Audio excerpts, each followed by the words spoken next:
How's it going, Nahida? I'm done with the parts that needed my involvement to complete.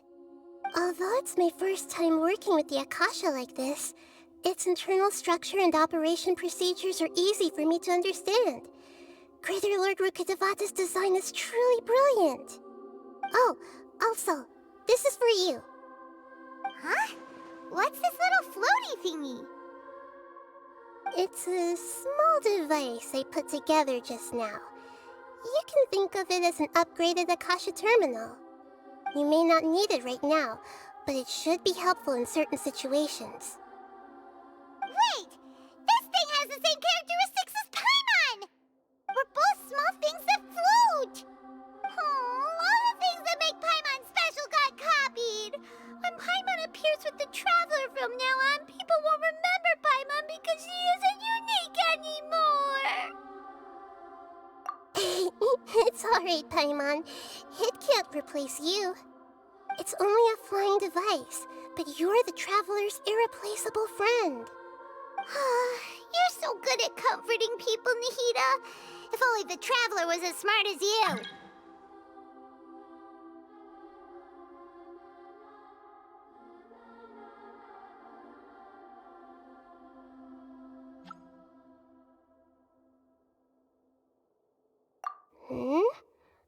I was simply telling you what I feel to be the truth. I wasn't trying to comfort you. Nahida, you're a natural at this. What you just said made Paimon even happier. By the way, there's something I need to confess. Even though I'm the Archon and in control of myself again, I'm not very good at fighting. You may have heard that an Archon's power is derived from their people's faith. However, I'm not as well loved as Greater Lord Rukkhadevata. If we get into a situation where combat is our only option, I'll have to count on you, and I'll do my best to provide support.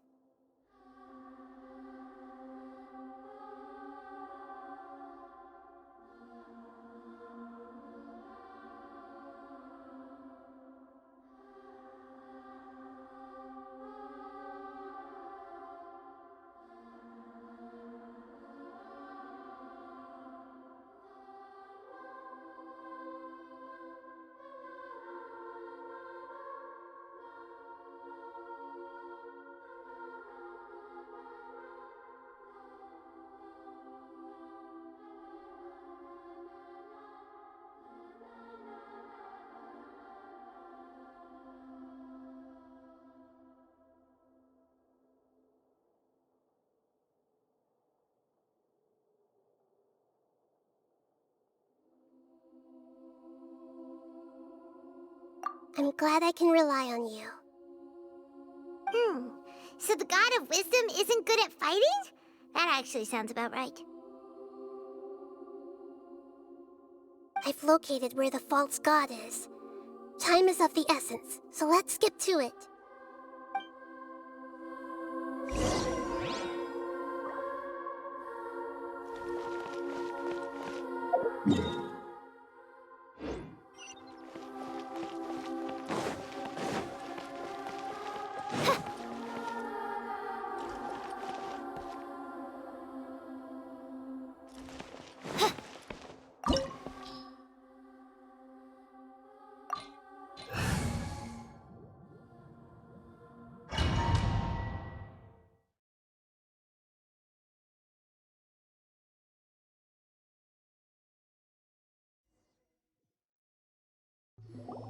What is this place?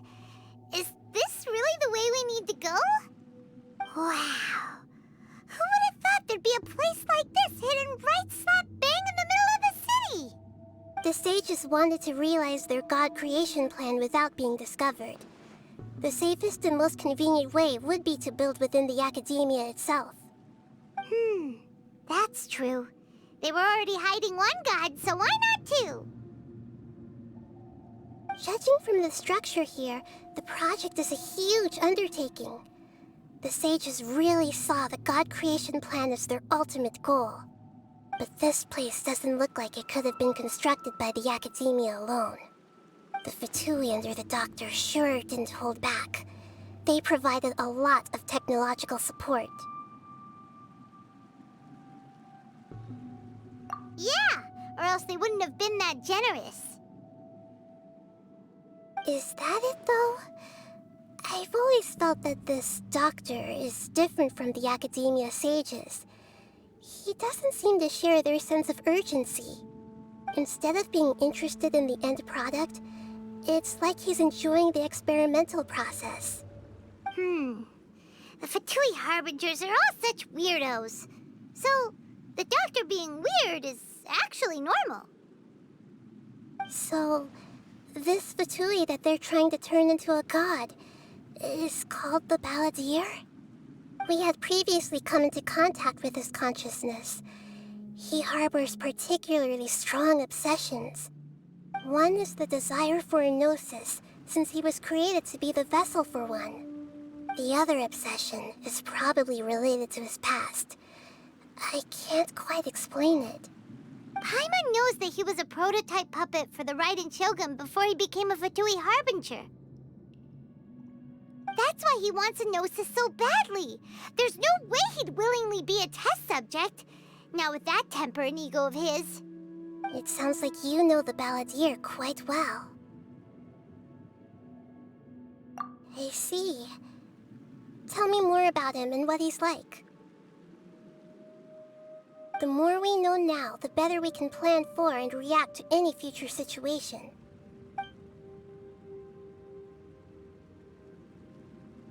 Ah, I see. How fascinating. Alright, time to go. Let's get through here and meet him in person.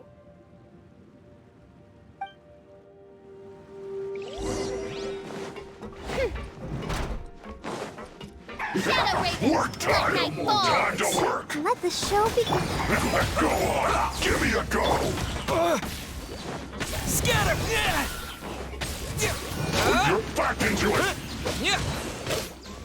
Stay right there.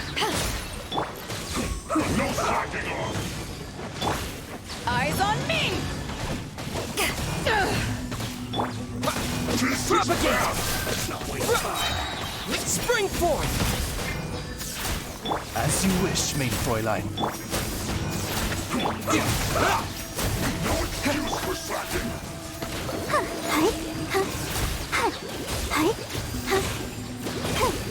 Let's do this quickly!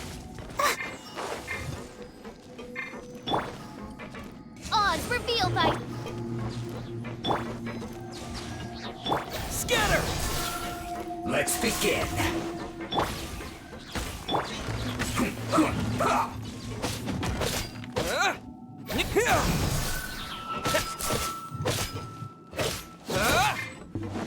I will Let's dance.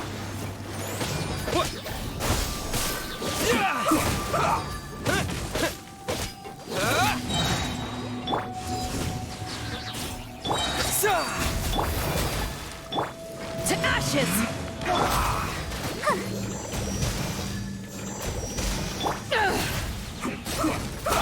Propagate!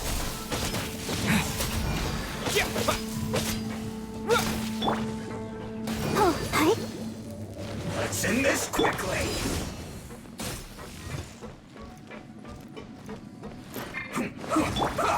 Let the show begin. Scatter!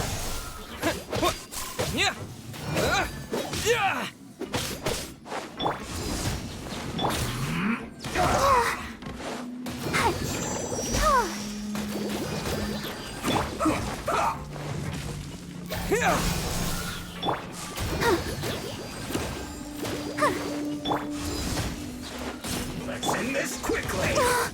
Go, Barb. Scatter!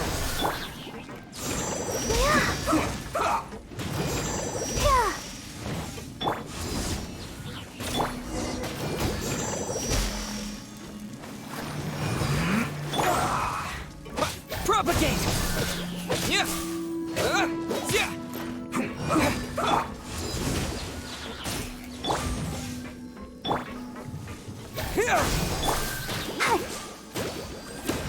Let's end this quickly! Germinate! Wings of darkness. Come, sever night for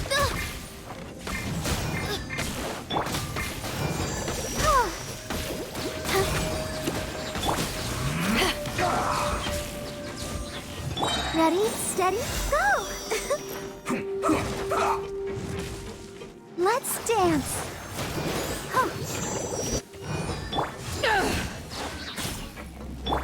Let's end this quickly!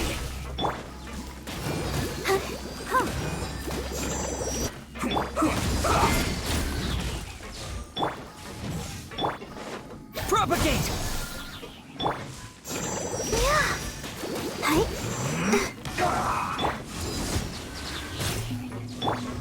Scatter! Go, Barbara, go!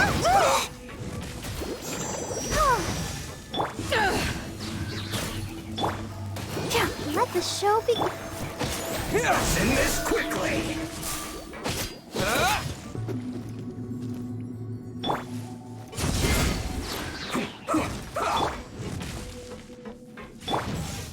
Scatter!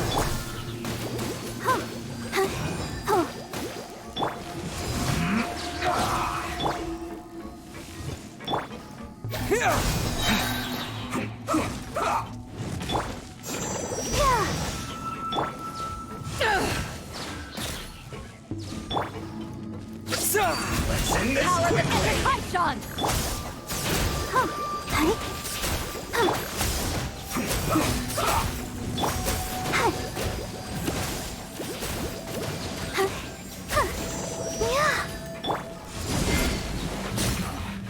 This isn't good.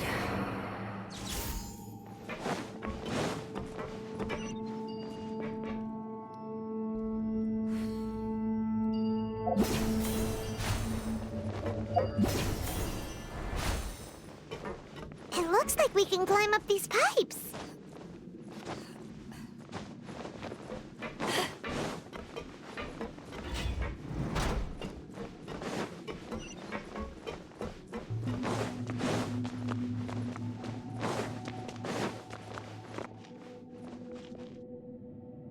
The pattern on the ground seems all messed up. Let's go around and see if there's a way to fix it.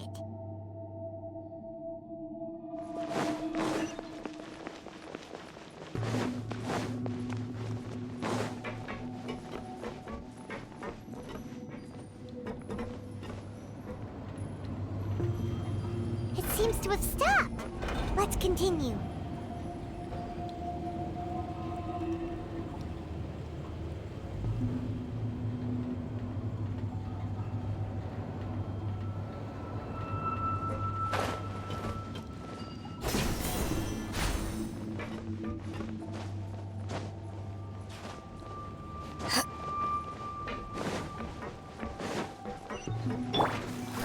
No more words. Yeah. Yeah.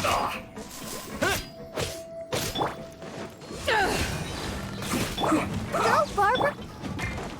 Propagate.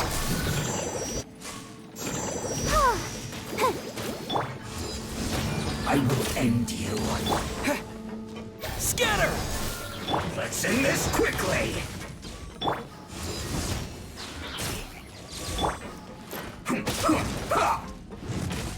Propagate.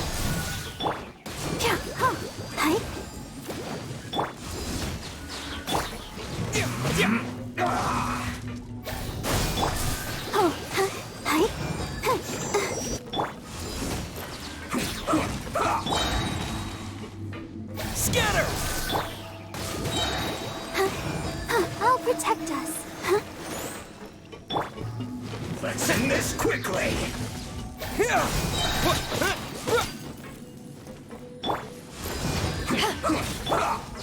Spring forth. Eyes on me.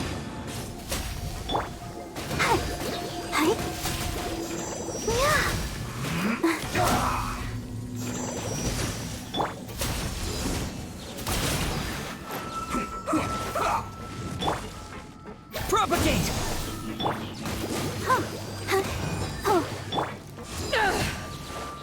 Let's end this quickly.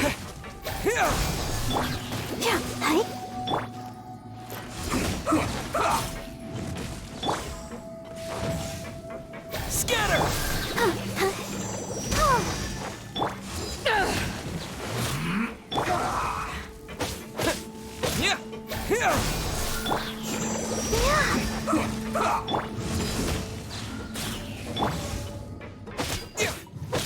Scatter. Let's end this quickly. Propagate.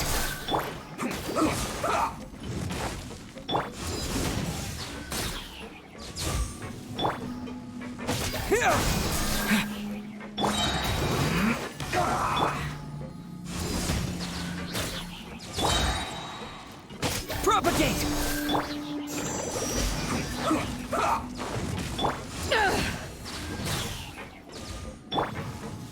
Scatter. Let's end this quickly. This isn't good.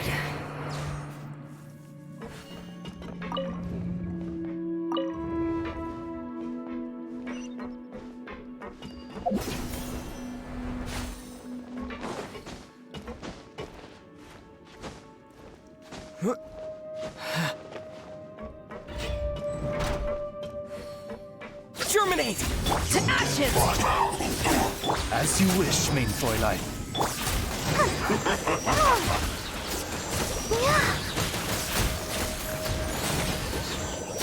Time for a flash for that. Frozen food. Cooked food.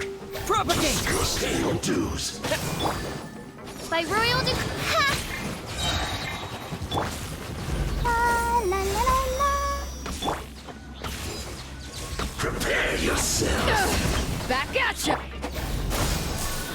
No escape. Midnight Phantasmagoria.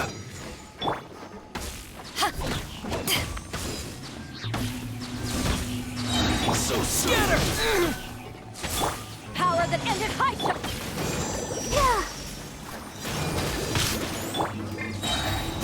Spring forth!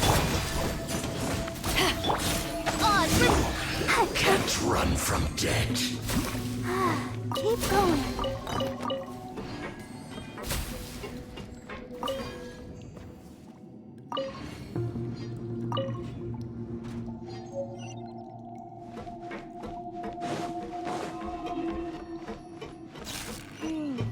The cart is stuck. Maybe there's something wrong with the tracks. Let's try adjusting the direction of the device to clear the tracks.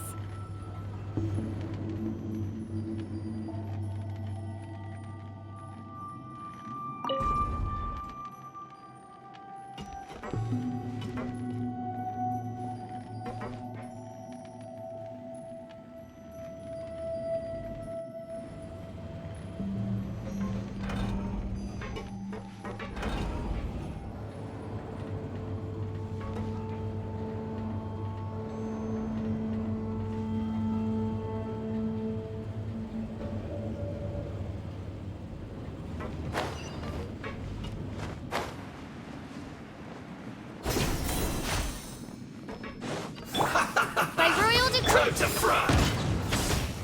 Let the show begin. Shouldn't get careless. Propagate!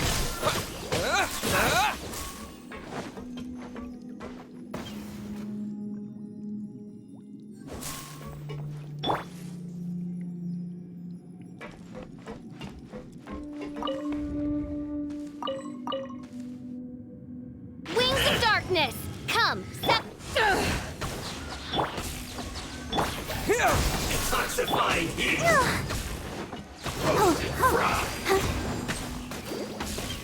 You need to hurry up. Propagate! Eyes on me! Scatter! Germinate!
La da da da da da.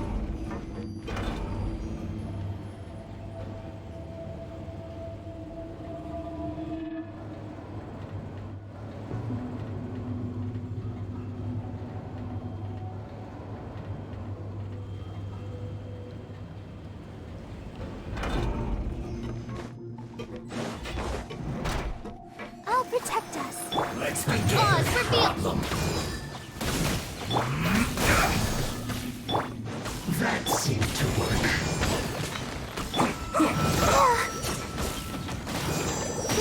Harden up.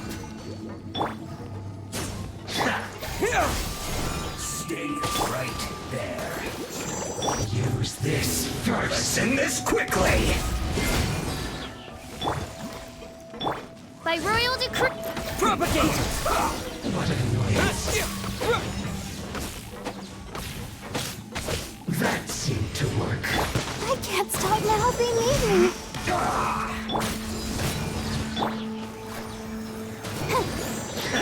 Midnight Phantasmagoria.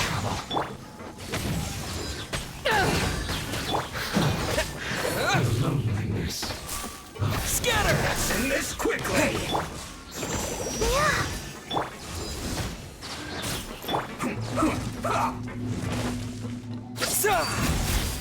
To ashes!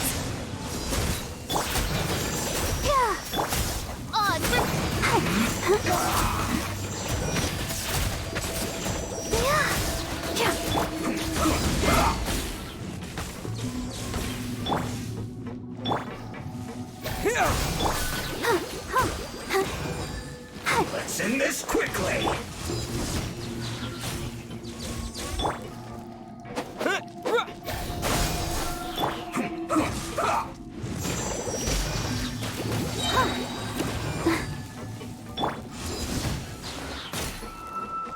Let's not waste time.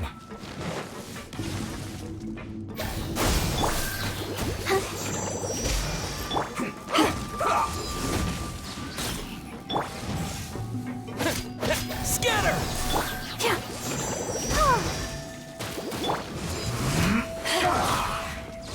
Ready, steady, go! Oh, let's dance. Spring forth! Eyes on me! Shadow Raven, let night. Let's end this quickly.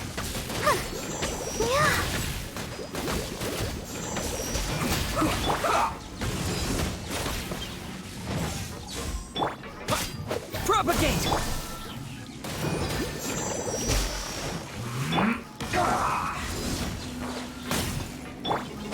Scatter!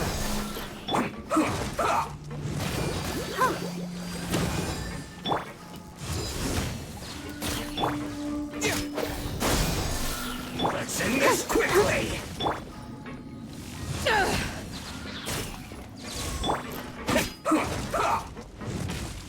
Propagate!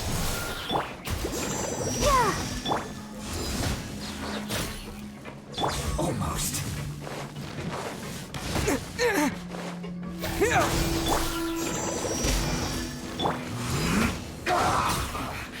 I guess this is it. As you wish, main Fräulein. Don't be a killjoy. Only just Let the this. show be. Propagate! To ashes! I see through you. You can't run. By royal decree. All you got. Don't be a killjoy. Only just begun. Looks like I went too far. Go, Barbara. Wings of darkness. Come. Not this time. Scatter! One after another.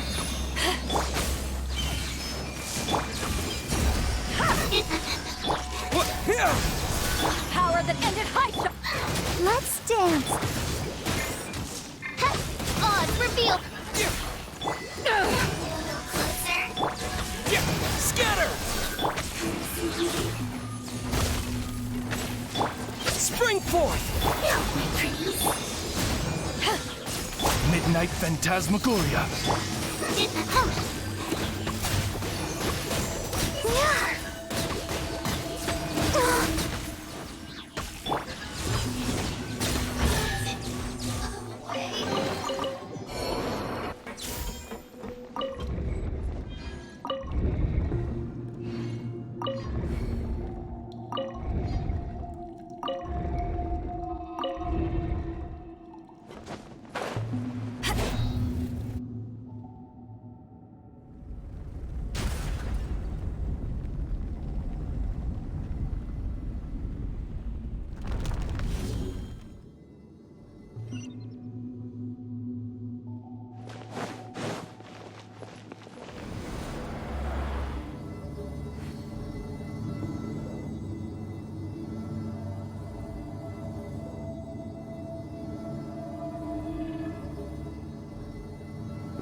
If you ever want to trade tactics, I'm always ready. Looking at its operational status, we must prepare for the worst. The god they wanted to create is likely close to completion or already completed. Oh no. What should we do?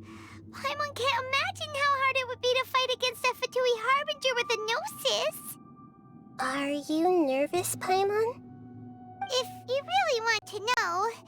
Of course Paimon's nervous. Aren't you too, Nahida? Yes, I am. This is probably the first time I faced with a calamity of this degree since my birth. I feel not just nervous, but curious as well. Curious? Curious about what? Curious about our fate. To me, everything we perceive in this world, everything we learn, and everything that happens to us is considered knowledge. And if it's a form of knowledge, then it can be understood. However, only fate is about that which has yet to occur, so it has always drawn my curiosity. So to me, fate is the ultimate knowledge. That's also why I love observing humans and all the things that happen to them. It all brings me great satisfaction. And now, at long last, I'm not just an observer anymore. I will personally experience my own fate with you by my side. Isn't this such a wonderfully exciting thing? Ah, so that's what you mean. Paimon thinks she understands what you're feeling. Agreed. Okay, let's continue on. I can sense his aura from here.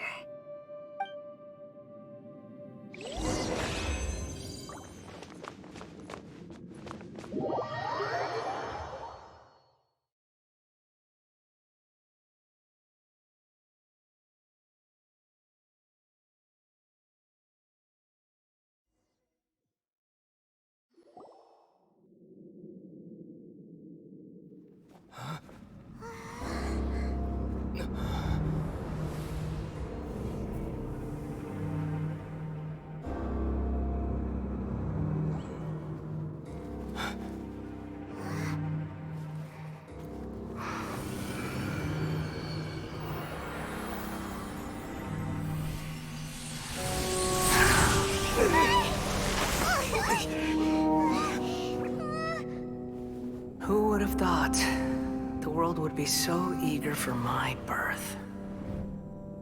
I remember you, Booer, the god of wisdom, and standing beside you, the traveler. Is he all-knowing and powerful now like Greater Lord Rukkhadevata? No, I can't feel the same kind of divinity I felt from the Greater Lord. It seems that the sages didn't get the chance to infuse the divine knowledge capsules into him. But even still, he has undoubtedly become a true god now. So we're too late? The Balladeer has already become a god? The Balladeer. A long bygone title. When my spirit ascended to divinity, I felt as if I had existed for the same number of epochs as heaven and earth. Looking back, the existence of what once called itself Kunikazushi appears infinitely small and ugly.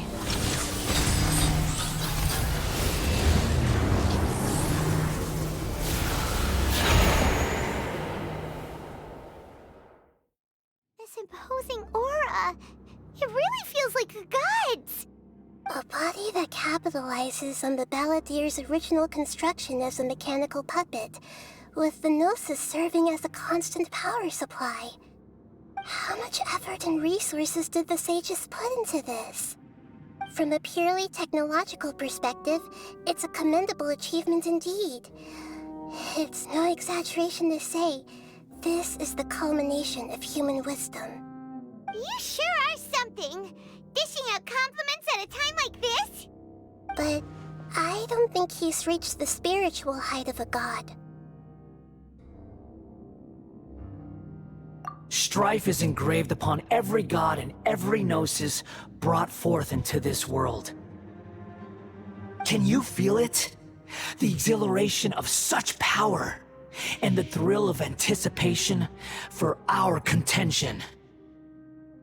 Nahida wouldn't feel the same things as you! Do you not realize that you are interrupting a conversation between gods? Lowly creature, know your place! The strife engraved upon a gnosis. You're talking about the Archon War. Tevat's current peace was not easily won. I didn't personally participate in the Archon War, but the way I see it, all those losses were meaningless, driven by the demands of the laws. There's no point in bringing it up again. Is that so? Yet I am deeply disappointed that I was never allowed the fortuity to personally participate in the Archon War. This is a first. Encountering a god in this world who does not crave power. No wonder your own people have abandoned you, God of Wisdom.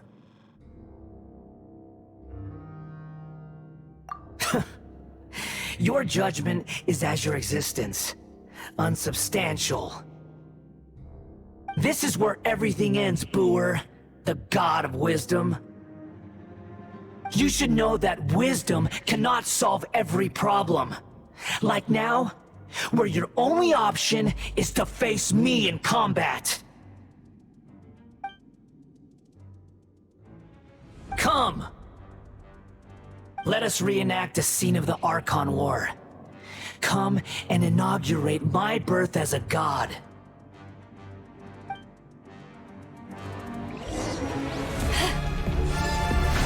Insignificant past! To ashes! Propagate! I'll protect us.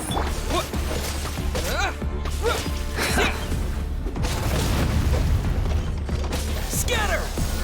Feeble human!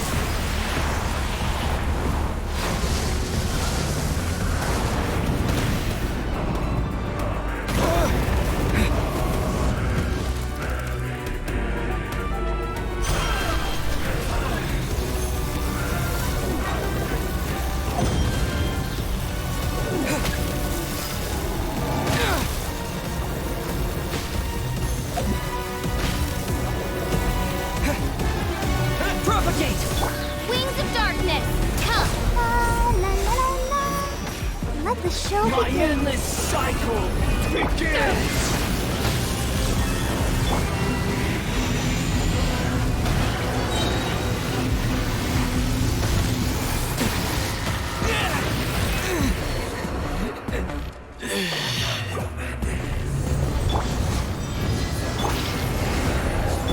By royal decree.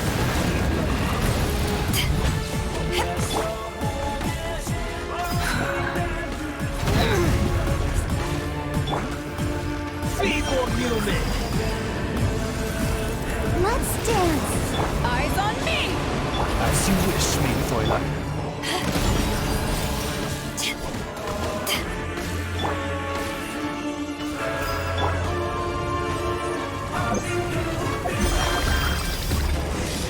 At my command, you shall fall!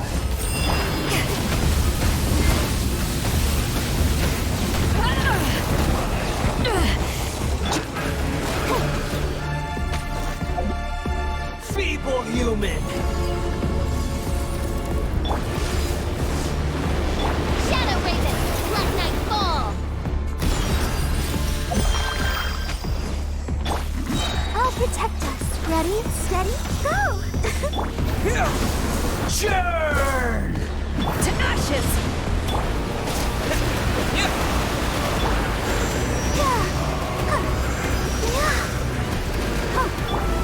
Oz, reveal thyself.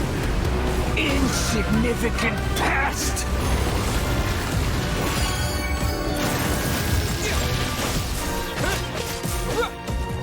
As you wish, main Fräulein. My endless cycle begins!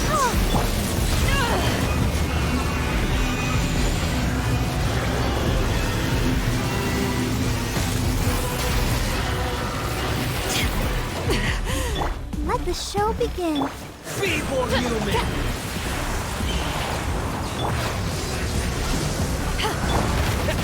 Scatter!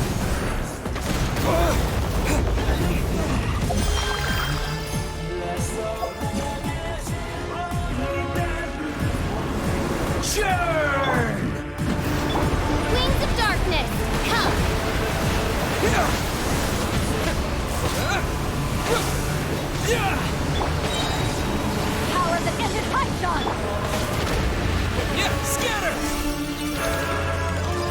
At my command, you shall fall! Let's dance!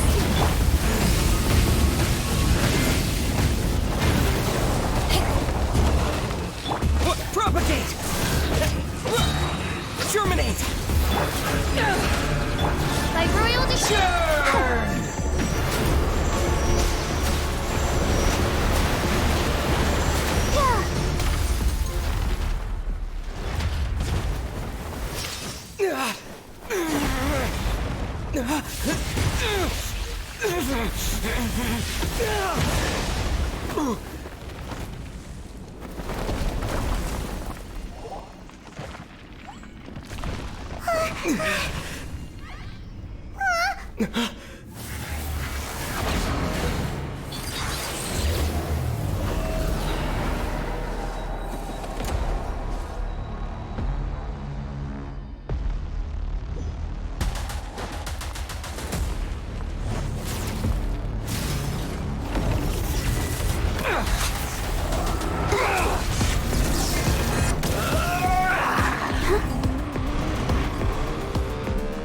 Let the show be.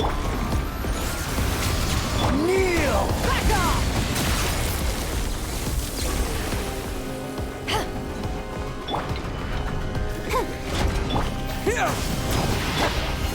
Burn to oblivion! Midnight Phantasmagoria.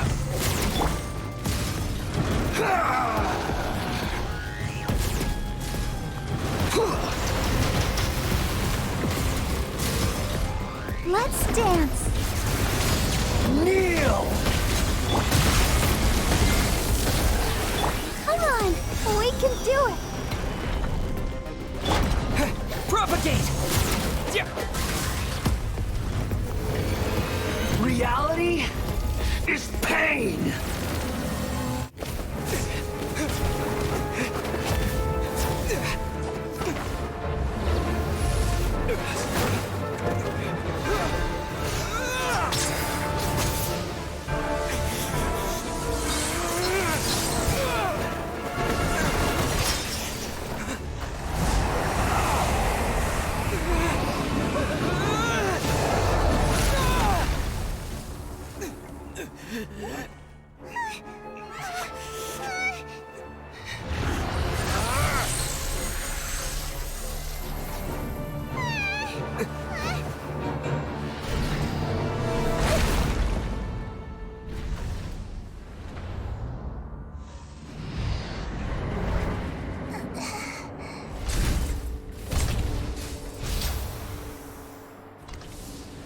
This is supposed to be a battle between gods, yet you choose to hide behind a mortal.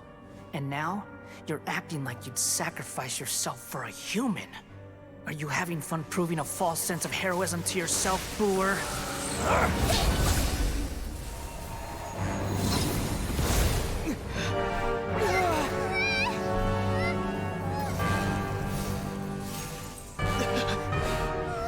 The data collection is almost complete. Do you even know how many times you've tried to take my gnosis from me?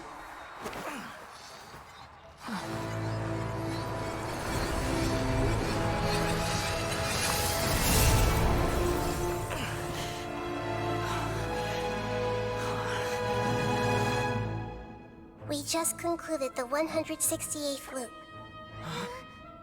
Did you know that in the effort to create you, the people of Sumeru were forced to live through the exact same number of Sub-Zerus festivals and samsara cycles? The power of dreams. When did you use it on me?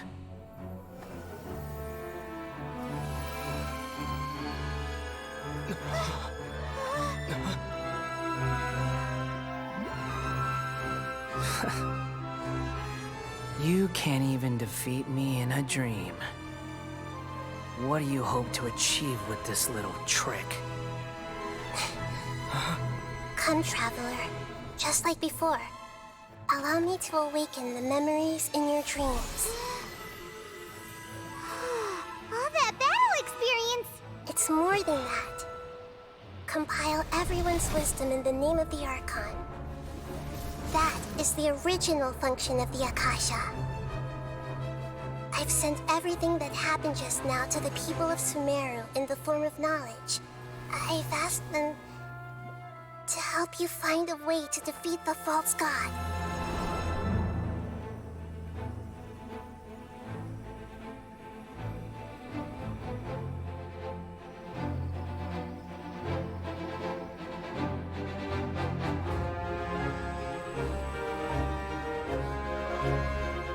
Now, all of Sumeru's wisdom is at your disposal. Meaningless tricks won't save you.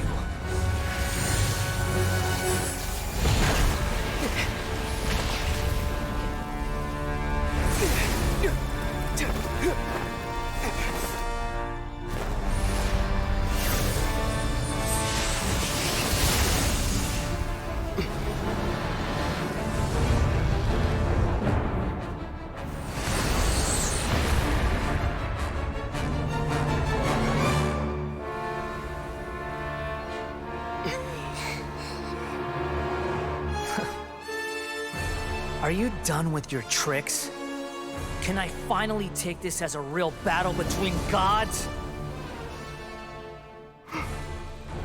I'll leave this to you, the first sage of Boor.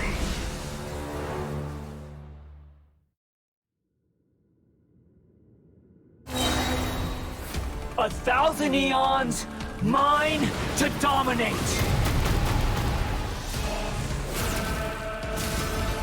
Hey! Burn to oblivion! To ashes! Kneel! As you wish, main Fräulein. Spring forth!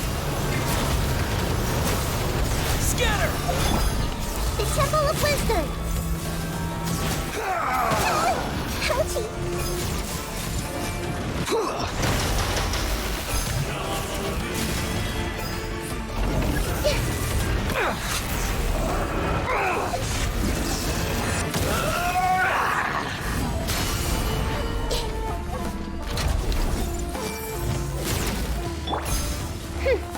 Oz, reveal thyself! Reality?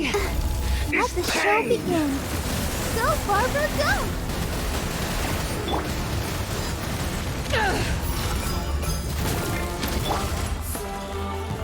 Good riddance, cruel world.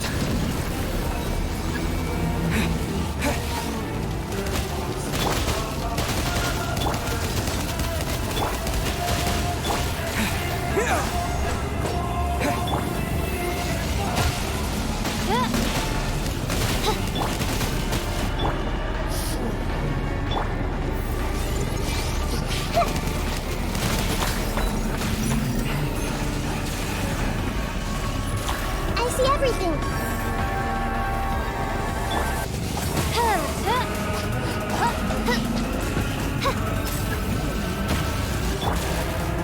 Scatter! Your new god awakens! This is not now, your eyes have been opened.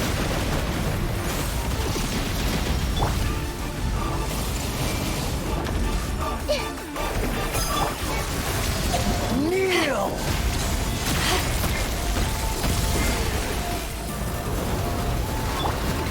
By royal decree!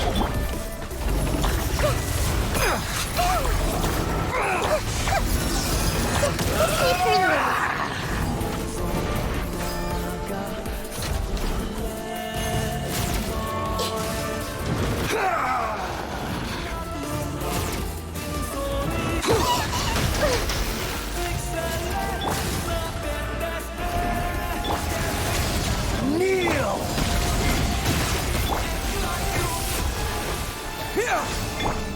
Committed to memory!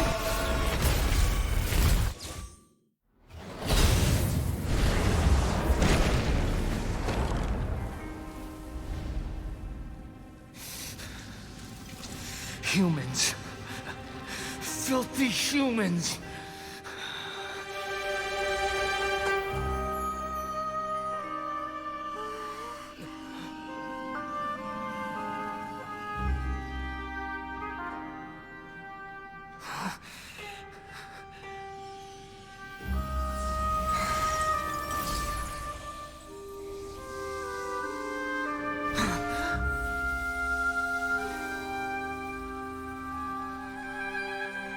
No!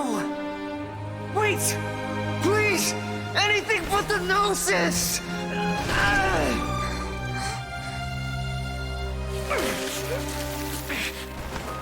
That's mine! Don't even try!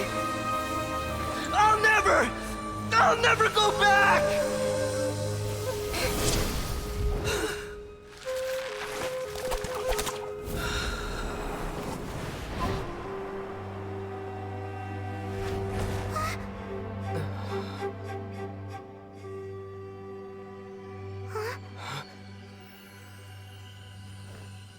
We haven't yet found the answer to the most important mystery. Irminsul is still waiting to be saved.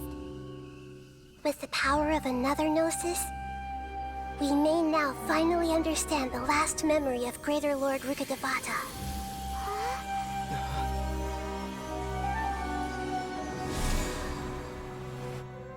This is... That's right. This is the last memory of my predecessor.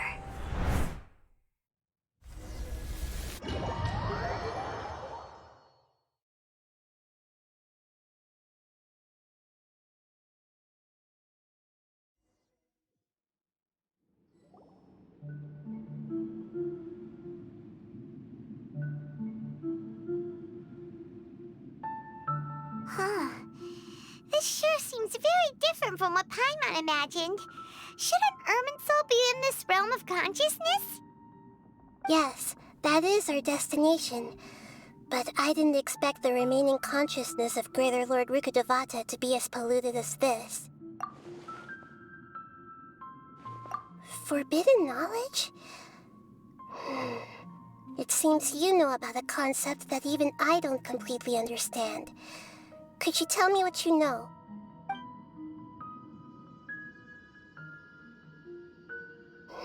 Your inference seems logical enough. Forbidden knowledge once polluted the desert thousands of years ago, but was successfully repelled thanks to King Deshret's self-sacrifice, and Greater Lord Rukkhadevata nearly exhausting her power. Then, a second instance of forbidden knowledge pollution occurred during the Conria Cataclysm 500 years ago. But I'm afraid it is much more serious this time, with Irminsul itself already in danger. So, if we're in the remaining consciousness of Greater Lord Rukkhadevata, and it's also been affected by forbidden knowledge pollution, then does that mean, in order to save us, Greater Lord Rukkhadevata? Yes. It's very possible that she sacrificed her life in the fight against forbidden knowledge. She didn't completely eradicate forbidden knowledge, but if it weren't for her actions, the pollution would have been far more rampant over these past 500 years. The way that everyone, including me, has forgotten everything about forbidden knowledge may very well be due to her restoration of Irminsul. Aww. Do you feel sad, Nahida? I'm just sharing her pain. The pollution of her consciousness here is severe.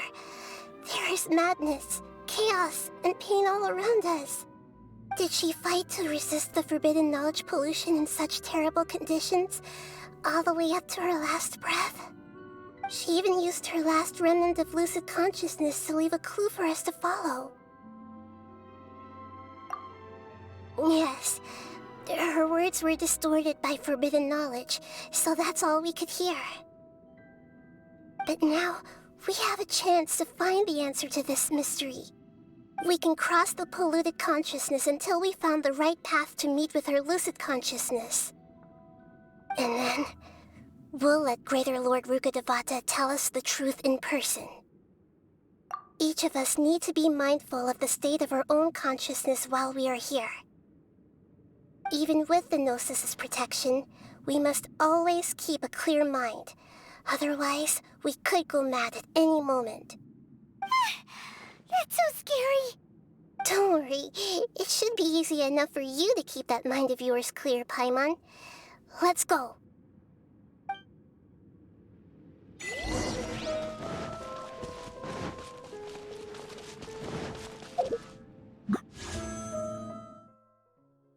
Are we in the air?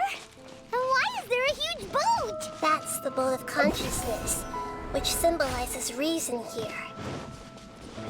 Wow. What are these? The monsters seem to have been affected by them. Propagate!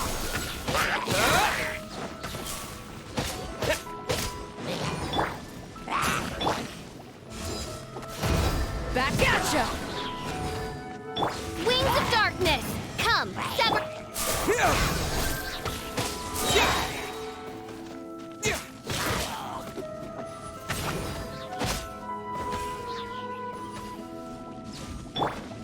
By royal decree.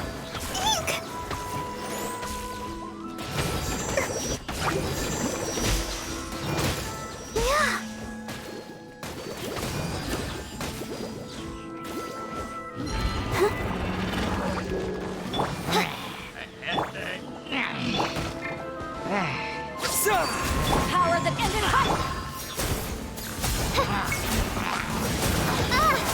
I summon.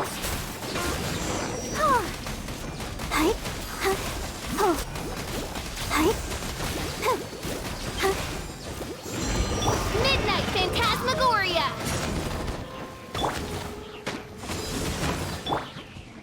Propagate!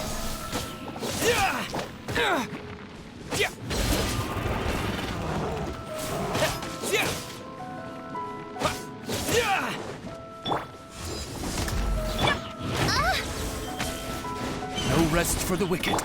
La la la la. I'll protect us.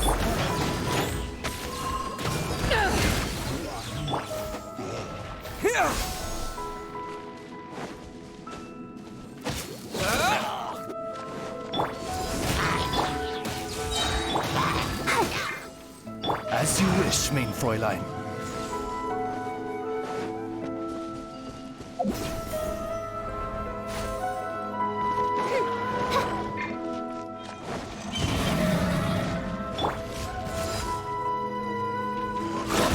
Take this! Let the show begin. To ashes! Oz, reveal them. Propagate! Germinate!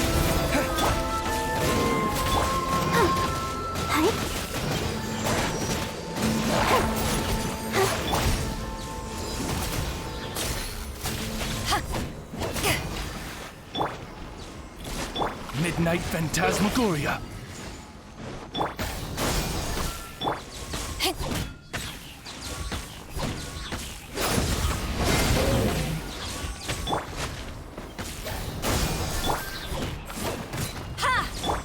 By royal decree. Let's dance. Eyes on me!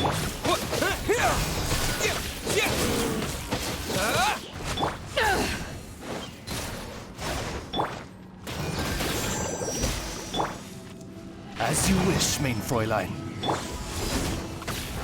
Look!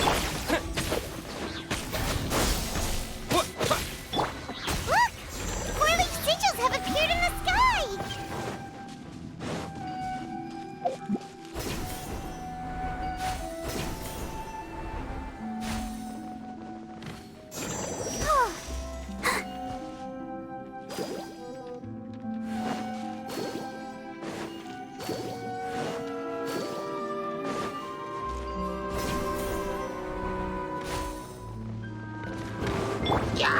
Oz, reveal thyself! I summon thee!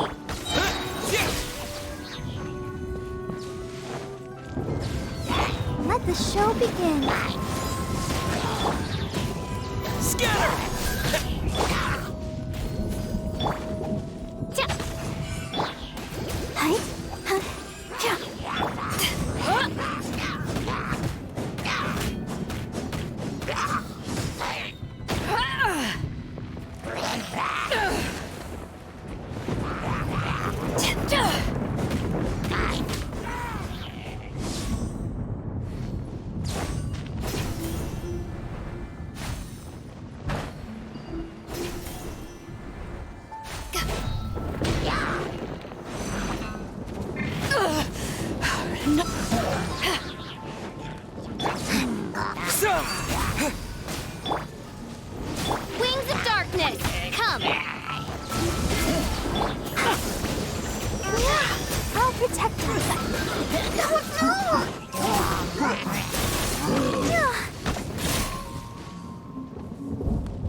Go, Barbara!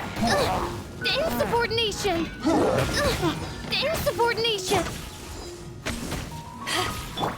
Propagate!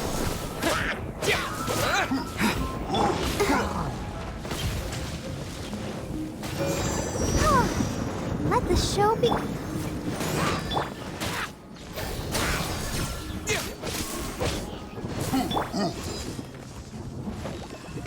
Back at ya! Scatter! Yeah.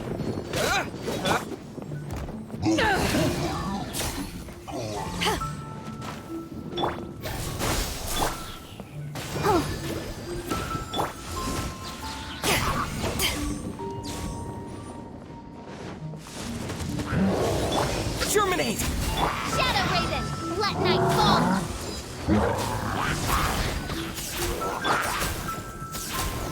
Propagate! Oh no! I can't stop now, they need me!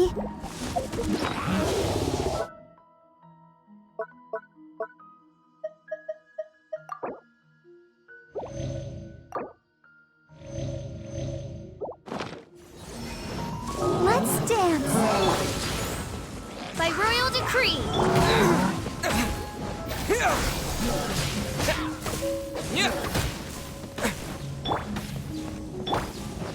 To ashes!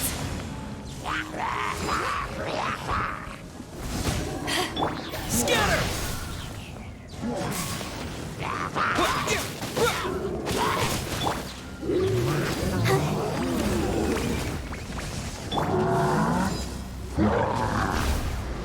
Back off! Oz, reveal thyself! I'll protect us.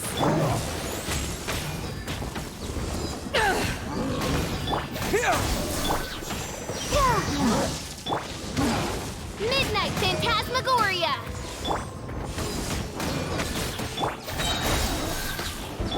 Ready, steady, go! Spring forth! By royal decree!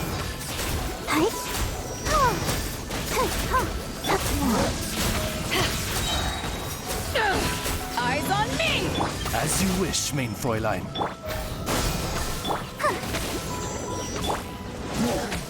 Yeah.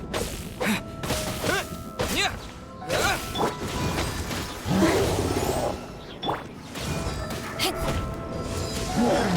Back at ya!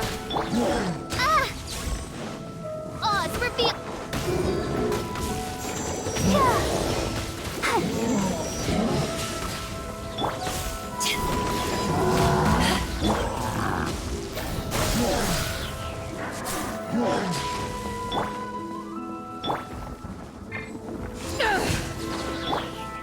Shadow Raven, let night fall. Let's dance.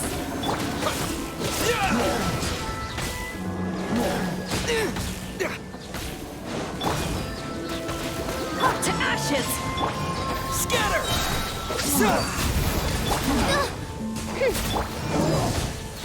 To control the boat of consciousness, we need to find the helm first.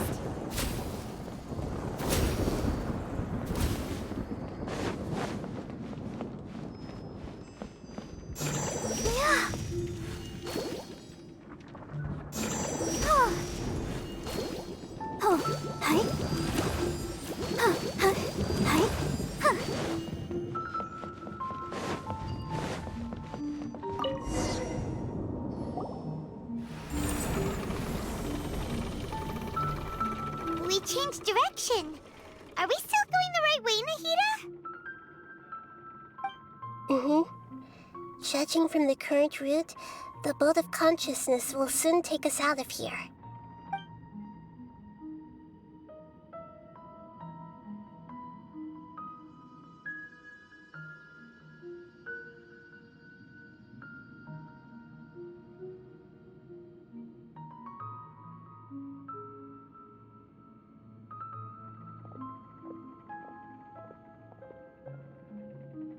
We'll be arriving at our destination soon. How are you feeling? Are your minds still intact? Huh? But everything's been completely normal for Paimon. Hopefully there won't be any more interruptions. This time, we should be able to meet Greater Lord Rukkhadevata. Are you saying you've never met Greater Lord Rukkhadevata before? No, it seems that my birth and her death took place at the same time. Otherwise, I think she would have given me a little more guidance, and I could have done a better job. Hey, you've done a great job, Nahida. Let's get out of this creepy place and go meet her.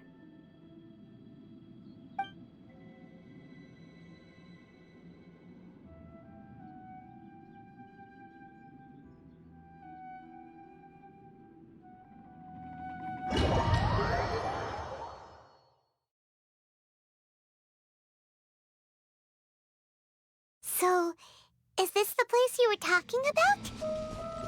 The base of Irminsul?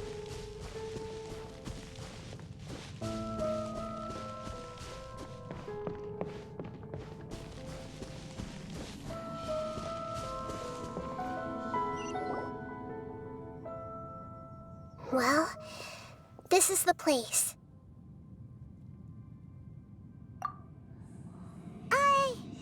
We're here to find Greater Lord Rukkhadevata, right? But the one standing over there is... Is that... me? She looks exactly like me. Are you Greater Lord Rukkhadevata? Yes, that's me. Are you surprised by my appearance? Irminsul and the surrounding lands have been reproduced here as they were years ago. But this is just a realm of consciousness. We are manifestations of the same nature. Hence why we would appear exactly the same. We're of the same nature. Why? Because you are me, and I am you. You are me in the new samsara. The new samsara? As Greater Lord Rukkhadevata, I'm the avatar of Irminsul. And you are the purest branch snapped from Irminsul. Imagine it this way. Even if a tree dies, its branches will eventually take root and grow, continuing the tree's life in another form. I'm merely the remaining consciousness of Greater Lord Rukkhadevata. The real me has presumably died a long time ago.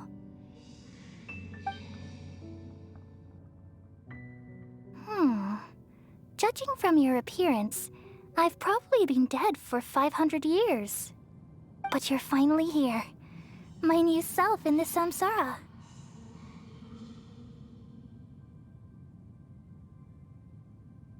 If this is true, then am I going to be a great Archon like you someday? Though we share the same nature, our fates are bound to be different. All things have their own fate. When a branch grows into a mature tree, it won't be the same as the original tree. That's why fate is the ultimate knowledge, isn't it? That's a great insight. Yes, very good. It's also precisely why you won't become like me. Really? But perhaps you may become an even greater Archon than I. I already see a determination in you that I didn't possess in my time, and the future that it leads you to will be yours alone. Along with the blessings from your past experiences. Don't worry. The growth of wisdom is like that of a plant. You only need to wait quietly for the flower to bloom.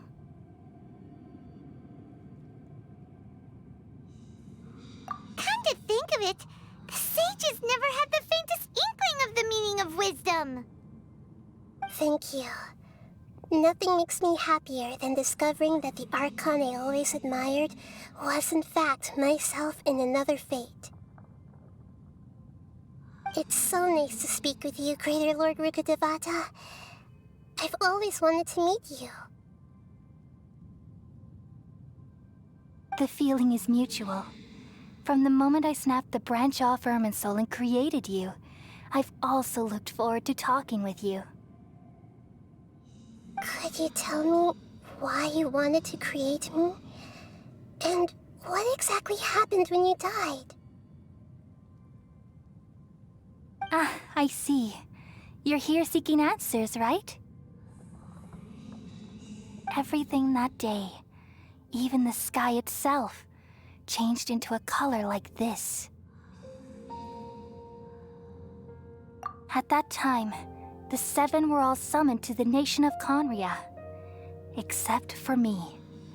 I had a more important task to attend to. I had to protect Irminsul. The disaster occurred together with the pollution of forbidden knowledge. At that very moment, with my consciousness connected to Irminsul, I sensed something was wrong. The pain started to torment my mind. By the time I reached Irminsul, it was already displaying signs of corruption. Had I not repelled the pollution of forbidden knowledge with King Deshret thousands of years ago, I might have felt even more hopeless and lost. So what exactly is forbidden knowledge? It's a kind of knowledge that doesn't belong to this world, and a form of truth that can't be understood. It came from the very bottom of the abyss. Even I could never understand it. The world is constantly rejecting it, leading to all kinds of bad phenomena. If we allow forbidden knowledge to pollute Irminsul, I'm afraid the entirety of Tevat could fall apart. So, there's knowledge that even the God of Wisdom can't understand? At that time, I knew I couldn't repel the forbidden knowledge with my strength alone. Which is why I created a device that compiled human wisdom and named it the Akasha. It's truly the world's most amazing invention. Thank you. For a long time, I thought dreams were the fruit of human wisdom. Though it was selfish to do so, I borrowed people's dreams using the Akasha. Then I compiled their wisdom and all of my own power.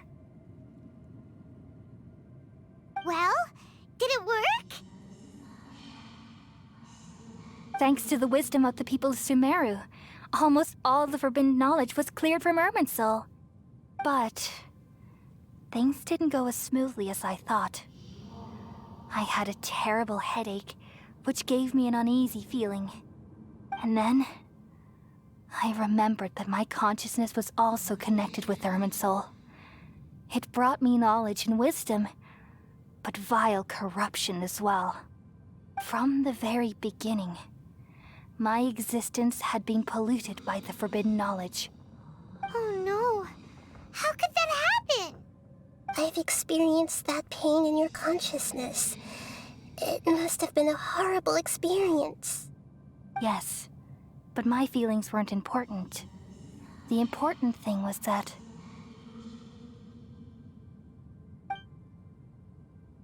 even if I died, my existence and everything related to me would continue to exist in Irminsul as memories and knowledge, meaning that the forbidden knowledge couldn't ever be permanently eradicated.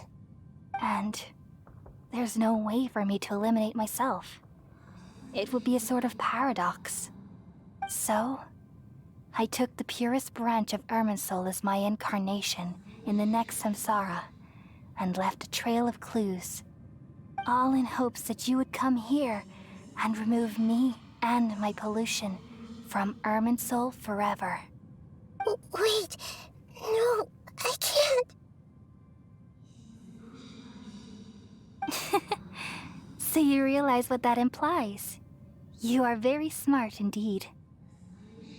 Irminsul has all the knowledge and memories of this world. And as you've realized just now, removing me from Irminsul means I essentially will never have existed in this world. But this is the only way to save Irminsul. People love you so much, and they've missed you so much over the past 500 years. I'm exactly the same. So how can we just forget you like this? Is there really no other way? There must be something else I can do. You're the god of wisdom, Booer. You should know that there is no other way. But this is so cruel. I don't want to forget you. No need to feel so sad, Booer. As someone who delights in wisdom, you should feel joy at finally finding the answer. These are the words in their entirety. The answer you've been seeking all along. Let the world completely forget me.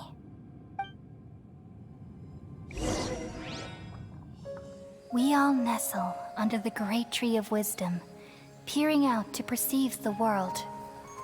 From the earth and from the rain, we perceive its wonders, until we become a white bird to perch atop a branch, and finally snap off the most important leaf. Once upon a time, I alone dreamed in this world. In my dreams, everybody would also dream after they fell asleep. Wild and wonderful thoughts would emerge from their minds.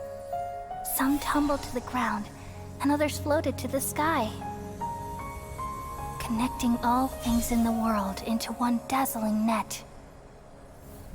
Among a plethora of worlds were numerous smaller worlds, all of fate, finding within the tapestry their brilliant glow.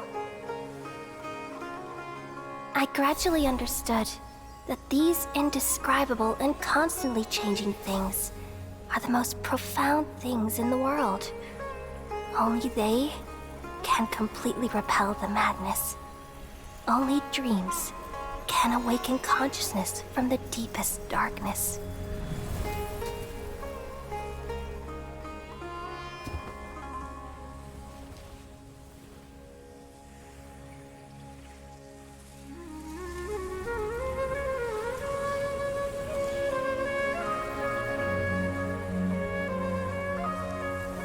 I'm the one who posed this question, yet also the one who sought a solution. Saving the world with the dreams of the people used to be my answer. And now, you've also found your own answer, and I shall return all the dreams to the people.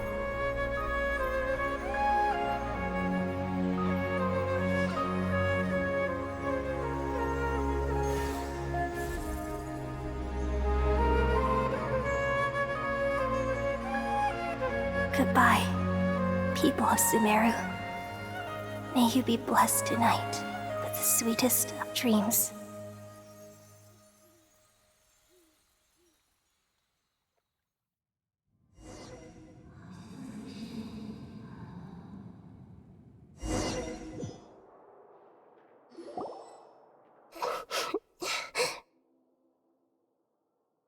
I'm alright.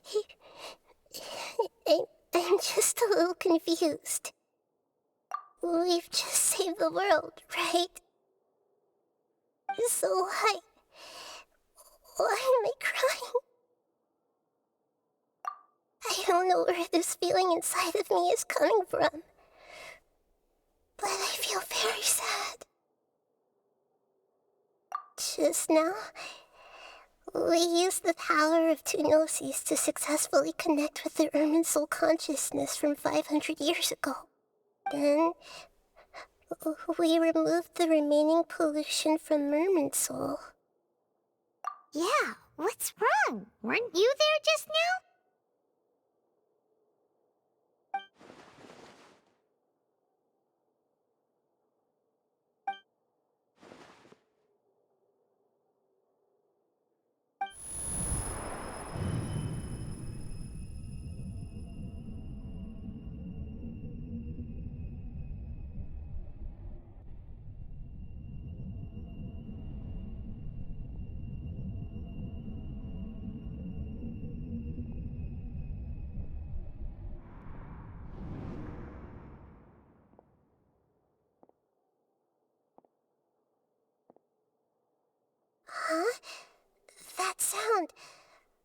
Traveler! Paimon! I've been waiting here far too long. But finally I have the chance to be alone with you. All the precious time I wasted has finally paid off. The doctor! What have you done? Just a type of sound wave that can quickly put defenseless people into a dream. As I expected, it doesn't have any effect on gods. This is the only thing of interest I found among the sage's research. I thought I'd take it for a little spin. Don't worry. I know you would never forgive me if I actually killed them. I'm here to negotiate with you. Naturally, I won't do anything dangerous that could potentially damage our relationship. Negotiate with me? I heard you had already left Sumeru. Why are you here again now? I left Sumeru, but I also stayed in Sumeru. Even the God of Wisdom is restricted by the habits of cognition. How disappointing. You mean there are many different versions of you in this world? An astute guess. Even the same individual will have different cognitions at different ages. A long time ago, I made a major decision in hopes of preserving all my perspectives of how I observed the world. Observation is the first step of any experiment, but observing the current world doesn't satisfy me. It lacks an important dimension, that of time. So I saved segments of all my ages and made them into independent individuals. That's all there is to it. Indulge me. How does the God of Wisdom find my method of seeking knowledge? It's an insult to the very concept of life. Life inherently has many rules and restrictions, each with its own significance and reason to exist. They can't be broken on a whim. Good. Amazing, even. Indeed, it's difficult for humans to make peace with themselves, not to mention oneself from a different period. Since you were in the academia, why wait until now to show up? You could very well have stopped us and helped that fake god. Simple. Let me ask you this. Would any staff member ever help the subject in the middle of an experiment? It was my experiment. So why should I interfere with the results? The academia saw the plan to create a god as their ultimate goal, yet you only saw it as an ordinary experiment. You really are crazy. If the experiment succeeded, you would have had a new god on your hands. How would you have faced your own god then? Would you still take the same stance? Would you still hold the same view of yourself? I'm first and foremost a scholar.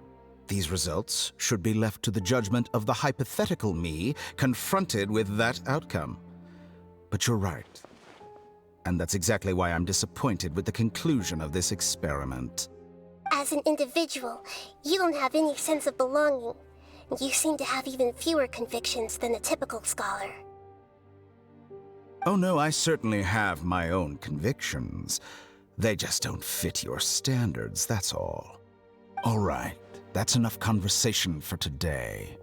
The experiment is over, and it's time to tidy up the equipment and reclaim any useful materials. For example, the Gnosis.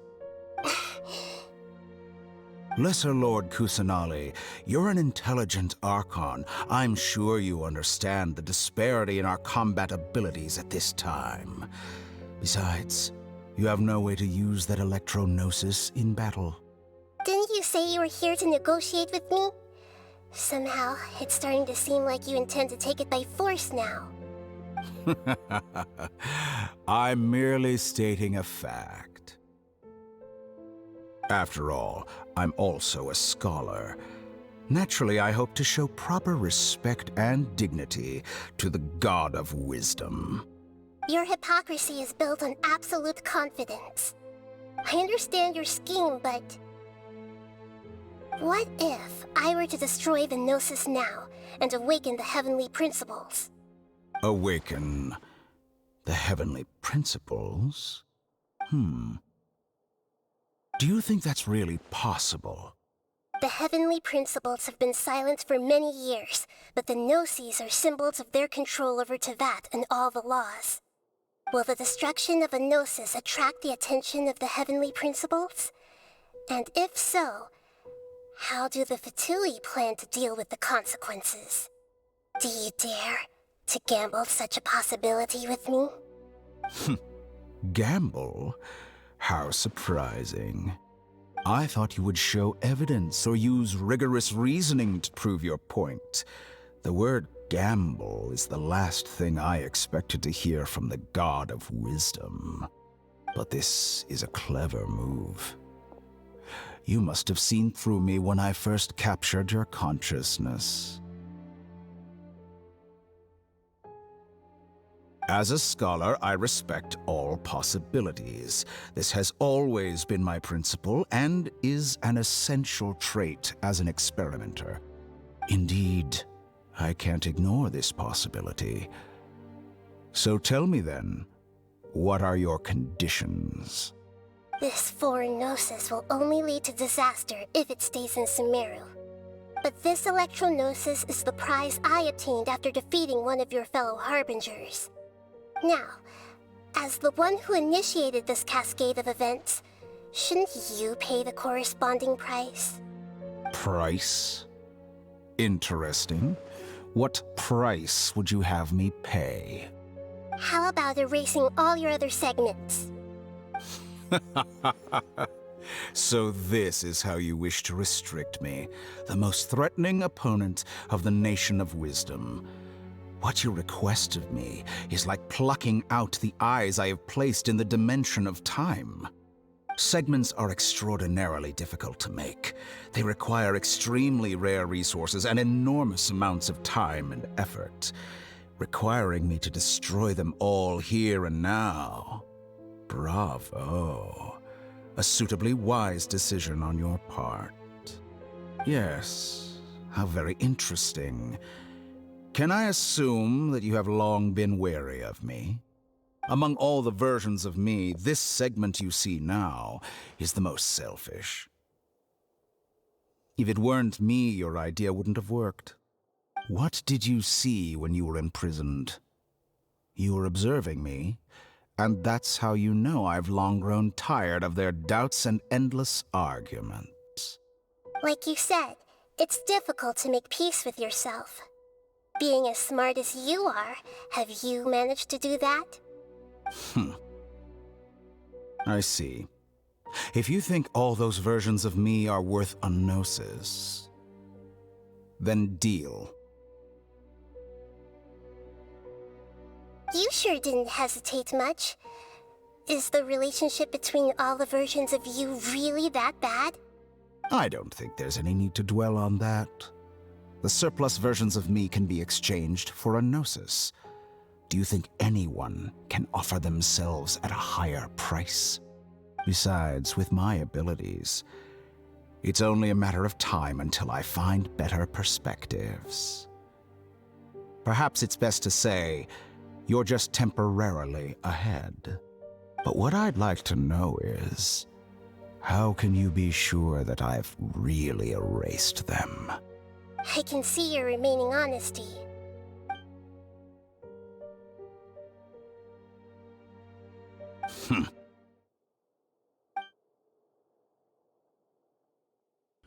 What a ridiculous decision! You can't be serious! How could I have been so short-sighted? You think this is the end? I'll have my revenge! You'll make this moment count. You will regret this! Well, have you confirmed that it's complete? Here, take it. The future of Sumeru City will be in my hands alone. I will shut down the Akasha and let curiosity and the thirst for knowledge drive the realm of academics once again. There won't be any further gaps for you to exploit. It truly pains me that my academic achievements have never been appreciated in my homeland. Of course, I have no interest in being rejected by this city for a third time. Another chess piece. And where is your dendronosis? Don't be greedy, Harbinger of Snezhnaya. No, this is a different transaction. If you intend to turn off the Akasha anyway, then there's no further use for the Gnosis of Sumeru, is there? Besides, isn't it the Archon's duty to deliver what's desired of the Seeker?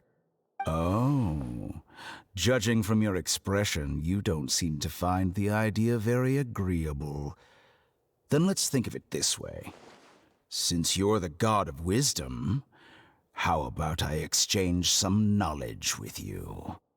People exchanging knowledge with the God of Wisdom is the stuff of legends. Yet here you wish to exchange knowledge for the God of Wisdom's property. Arrogant as that is, it has piqued my interest.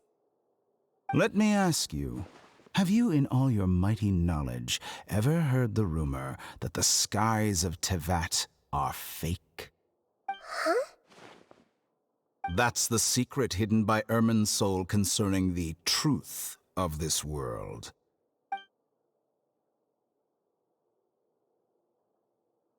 Once I finish telling you about this, it will be time for me to say goodbye. With negotiations, we've all gotten what we wanted. I'm very glad I got to meet you like this. Your arrogance may know no bounds, and convictions may mean nothing to you. But I'll still listen to what you have to say.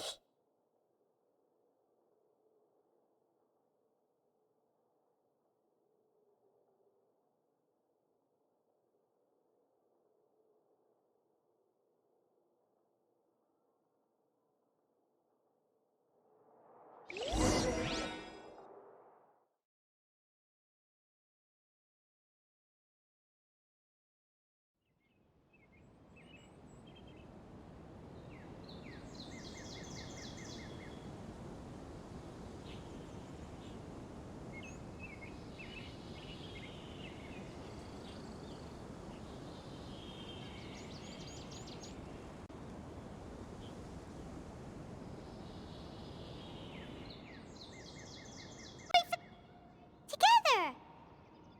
Okay. Wake him up.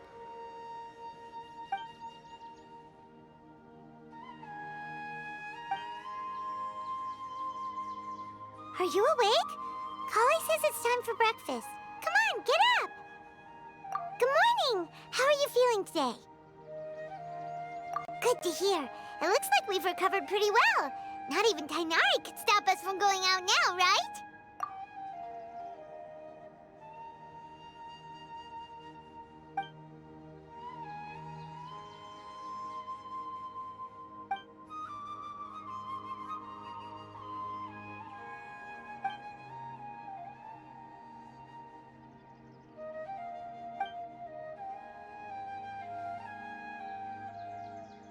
Come on, Traveler, let's go!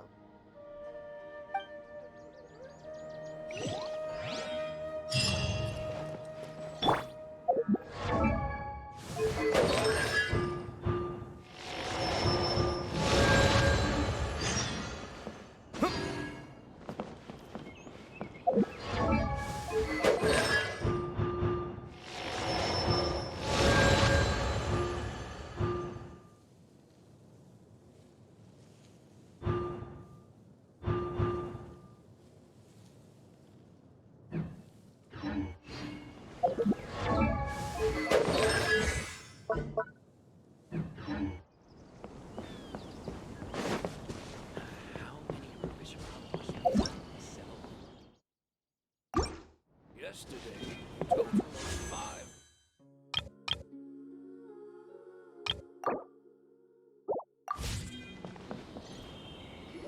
Good morning. Looks like you're awake. Yep, yep. I prepared some breakfast today. Please have a taste. I hope you'll like it. It's nice to have you here so we can eat something yummy.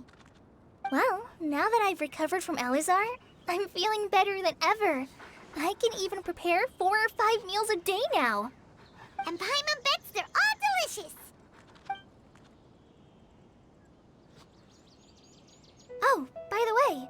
Someone brought a letter for you after you went to sleep last night. Nope. Paimon wanted to read the letter with you after you woke up, so Paimon didn't open it. Alright, let's read it now. Oh, it's from Milu! Ahem. We're going to hold a feast at the Grand Bazaar and celebrate Cyano's reinstatement as the General Mahamatra. As heroes of Sumeru, please be sure to attend.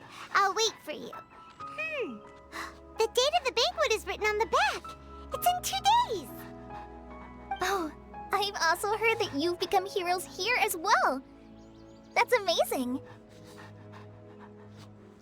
Everyone's aware of your abilities. There's no need to be modest. Anyway, let's go to the Grand Bazaar to have a look. Oh, before you leave, be sure to inform Master Tainari.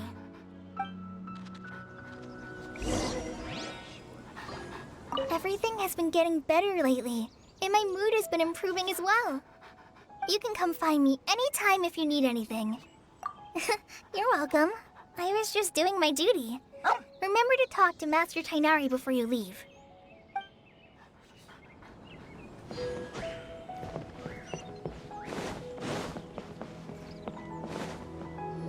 Tainari!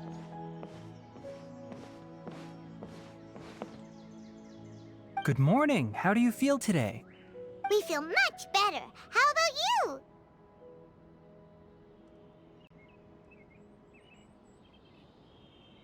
I'm recovering well. Thanks for asking. But from the looks of it, you seem to be already busy with work again. It's fine. I'm not that busy, really. The Elazar patients have recovered, as well as Hypatia. For now, I only need to tend to my Forest Watcher duties. It seems once Irminsul started getting better, everything else started to recover too. Yes, but there are still some residual effects. The withering is one example. Though it won't spread anymore, the existing zones won't just disappear. We forest rangers will still need to do the work. By the way, we have some good news. Cyno got his position back. This news is hardly new.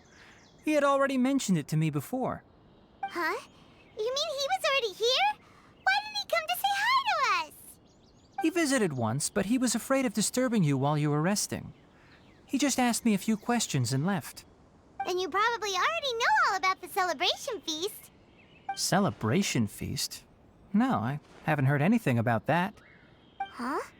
But didn't Nilu say in her letter that they would celebrate Cyno? He didn't tell you? Perhaps, or alternatively, he doesn't know about it either. Come to think of it, Cyno doesn't seem like the type who'd enjoy a celebration feast. You and Kale are both Cyno's close friends. Why don't you come to the feast with us? Kala has taken over some of my tasks these days. I don't think she'll have time for it. Not to mention me.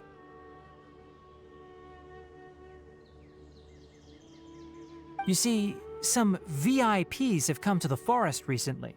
Huh? VIPs? Very important Paimons? Well, technically speaking, they are former VIPs. The sages involved in recent incidents have begun their training in the Avidya forest, and the people they had previously imprisoned have all been released. Huh? Yes, he's a little weak, but he isn't injured and his condition is stable. Lesser Lord Kusanali, in her boundless mercy, has decided to spare Azar and the other wrongdoers. Supposedly, they were ashamed of their shallow ideologies and have decided to dedicate the rest of their lives to cultivating wisdom in the Avidya forest. When they learned that Lesser Lord Kusanali had defeated the Balladeer and saved Irminsul, they were shocked at first, but also became happy, feeling that the sacred light guiding them on the path of discovering wisdom had begun to shine once again. As a result, work has increased for the forest rangers. That sounds really exhausting. There's nothing we can do, really. But that's another topic. Back to the matter at hand. Are you two planning to head out? Ah, right! We're here to request permission to head out. Would that be okay? You've recovered well. You may go, but be careful. Yay! Will do! Is there anything else you'd like to ask about? Ah, yes. Thanks for remembering her. She continued her training in the forest after she recovered. As a scholar, she never slacks off. A lot has happened lately.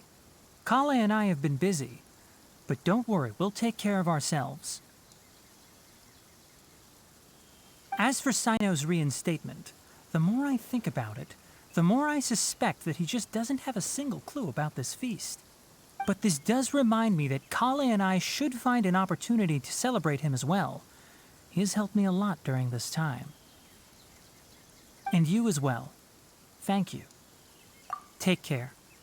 Please, find me if you need anything.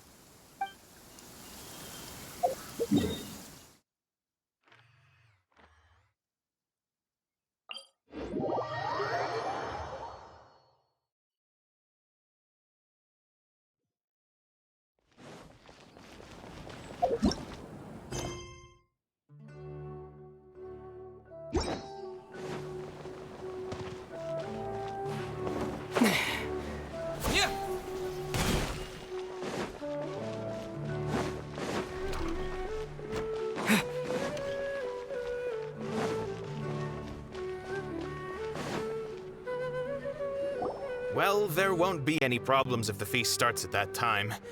Everything has already been prepared. Mr. Zubair, I finished telling things up here. Well, except for the guests. Is a simple reply really that much to ask of our guests? It's affecting our arrangements. Oh, it'll be fine. Besides, it never hurts to get things ready in advance. I was thinking the same thing. The feast will be held sooner or later, right? Hey, Nilu! Traveler, Paimon! We got your letters, so here we are! You're the best. The other guests haven't even replied yet. Huh? Are we the only ones that have arrived? Yeah. I had someone deliver letters to all of our guests. But maybe everyone is still busy with other things. Look, I get it. Sumeru is in an extremely important period of transition right now, but even if your friends are important figures, they shouldn't just ignore your request like this. Nilu is Sumeru's #1 celebrity, after all.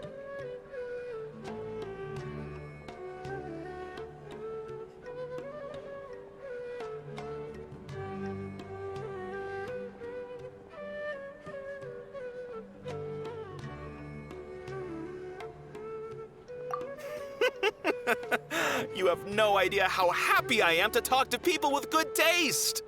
If you consider enjoying Nilu's dances having good taste, then almost everybody has good taste. Because Paimon thinks everybody will love her performance. That's right. We all think she's amazing too. Nilu is an absolute favorite among those of us who frequent the Grand Bazaar. For Outlanders, you have a great eye. Master Zubair, let's have a vote for the most outstanding audience members next time. I think these two may win. Nonsense! It is not for us to determine the value of an audience. But indeed, we could try giving gifts to people with particularly good taste. I heard there's a device in Fontaine called a camera that can record people's appearances as pictures. Such pictures would make superb gifts. Ooh, good idea. I wonder where we can find one. I don't want you giving pictures of me to everyone. I'm satisfied just being able to perform here. There's always a lot going on at the Grand Bazaar. Yeah, and that's why I love it here. Traveler and Paimon, could you help confirm if the letters were actually delivered? If for some reason they didn't receive the letters, then please tell everyone that there will be a feast here.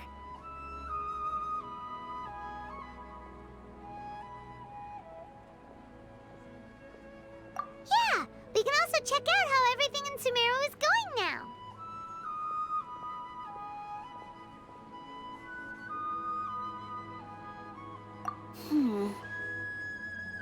When I wrote the letters, I heard that Dia was in Port Ormos, and Alhaitham was at the Academia.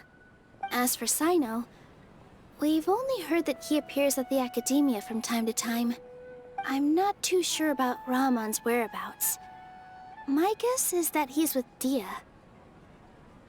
As for Dunyarzad, I just hope she's feeling better. I sent her a letter, but I was afraid of disturbing her. If you have time, please ask about her for me. Okay, got it. Let's go, Traveler.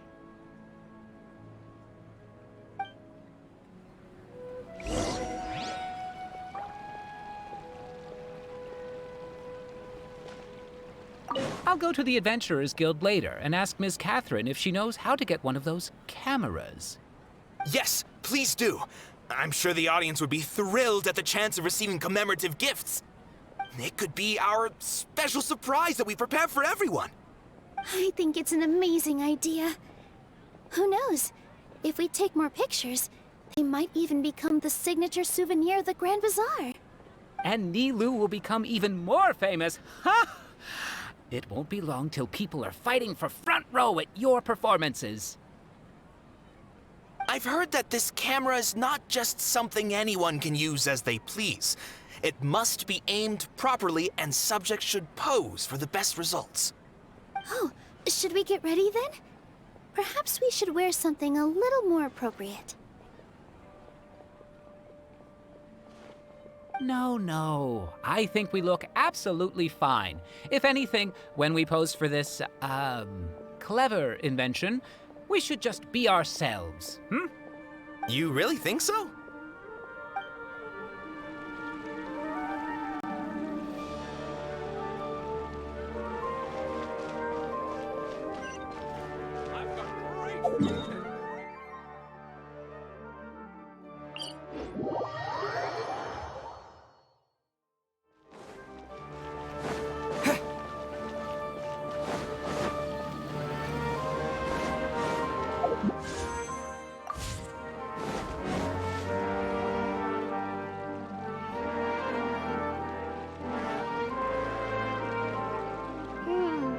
We haven't seen Alhaitham anywhere. Let's ask that person over there.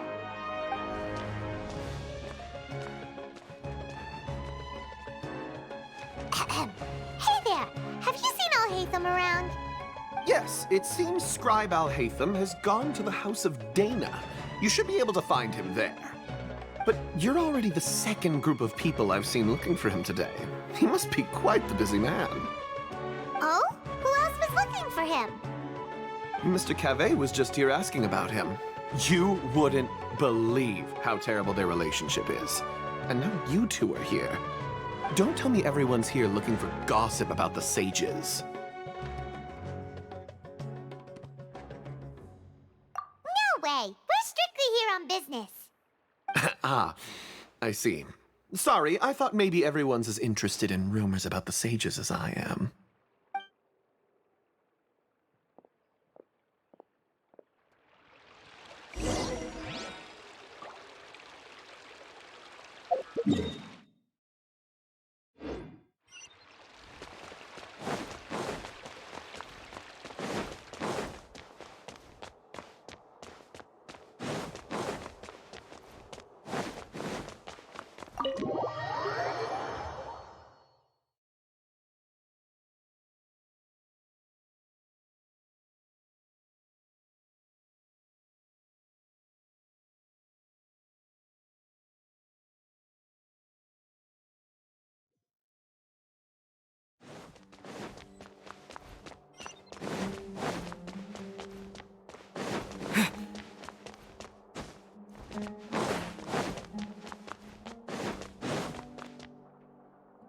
Alhaitham should be around here somewhere, right? Oh, he's over there! But it looks like he might not have time for us. Just put down that worthless book and tell me what happened in the Academia. This is not just some worthless book. Do you have any idea how difficult it is to find a physical book like this in Sumeru? It doesn't matter. It's probably just another thing that you used your authority to get your hands on anyway.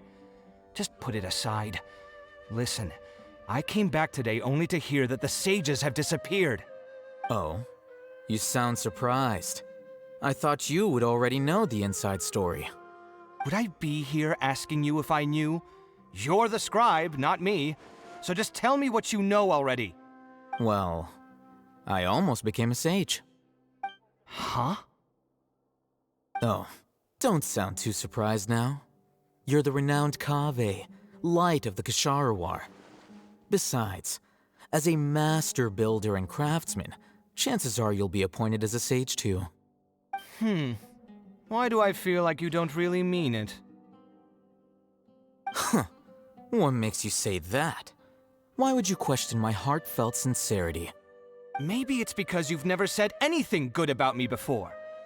Yeah, well, I share a similar sentiment, and anyone who knows you as well as I do would surely do the same. Oh, you... See? This is why I hate discussing anything with you. Your ridiculous and arrogant attitude always gets in the way. It seems that you really can't stand my personality. Ha! What was your first clue? Well, then you might as well move out of my house. Are you threatening me? Stooping to a new low, I see. Ugh, and don't change the subject. You, a sage? What a joke. The academia might as well just close tomorrow.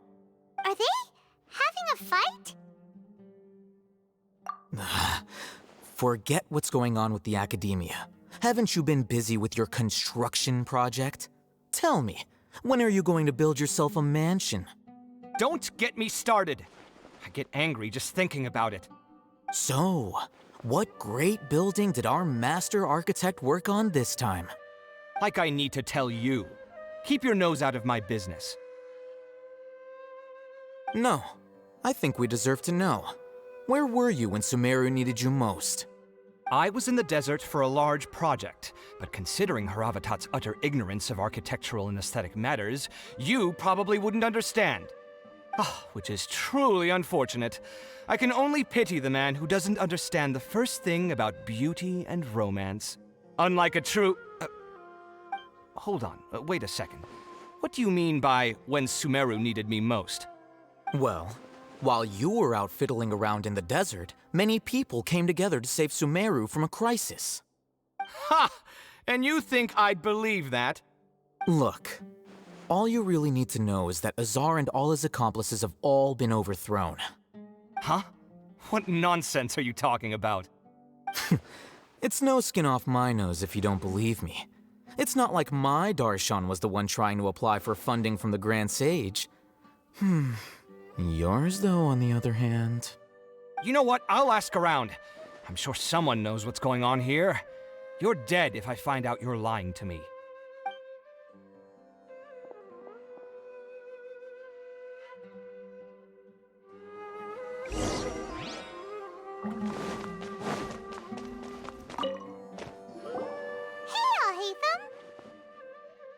Oh, it's you two. What's the matter? We're running some errands for Nilu. Have you received her letter? Letter? Nilu said she sent out a letter inviting everyone to a celebration feast in 2 days at the Grand Bazaar. We'll also be celebrating Zaino's reinstatement as General Mahamatra. If she addressed the letter to all Hatham of the Academia, then the letter should have gone to my office. I've been busy these days, so I haven't had time to check for any new mail at my office. I only now have some free time to attend to personal matters. Have you always been so busy with your work? Of course not. I'm only busy these days because several sages have been dismissed recently and the whole academia was practically turned upside down. Kainari told us they all went to train in the Avidia Forest. Apparently they will spend the rest of their lives there. That is already the best possible ending for the likes of them. 4 of the 6 great sages were possessed by their desire for power and attempted to create a new god. In order to pull it off, they even imprisoned the other 2 rational sages. To imagine such things could take place in the academia. I don't know where to begin.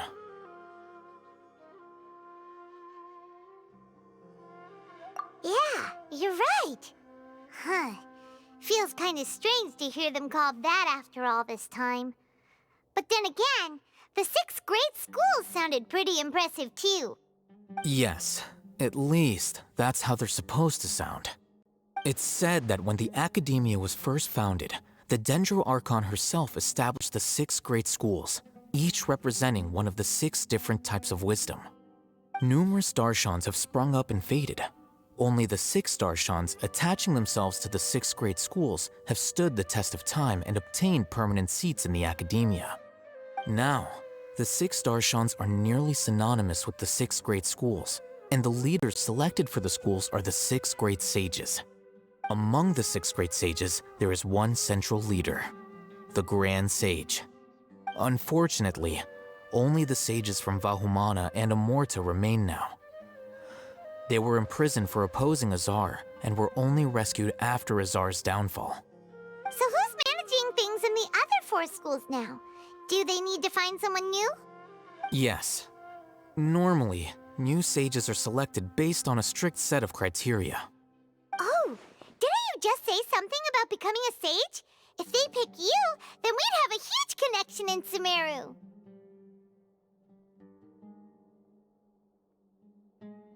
Yes, about that. You didn't let me finish my sentence.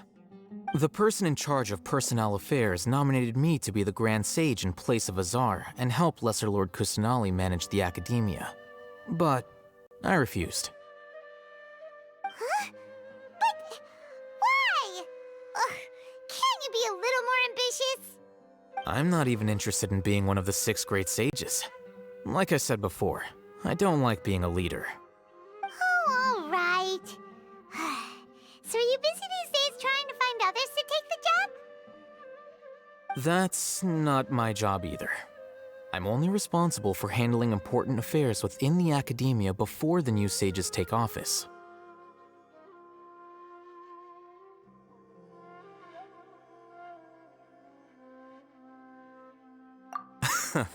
And the first thing I'll do is reject Kasharawar's application for funding. By the way, who was that other person just now? Is he your friend? Do we look like friends? Paimon doesn't know. That's why Paimon's asking. His name is Kaveh, my roommate. You could say he's the representative for Ksharawar scholars.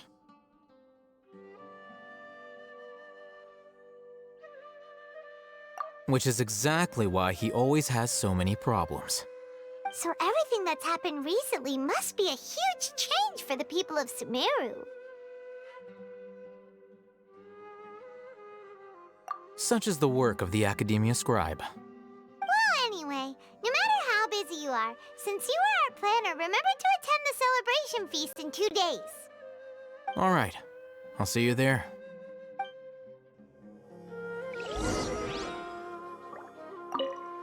The House of Dana is the last quiet place in the whole Academia now. I was originally planning to stay here a little longer, but there's a chance that Kaveh might show up again. Tuh, what a nuisance. I'd better go somewhere else.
Is that Paimon I hear?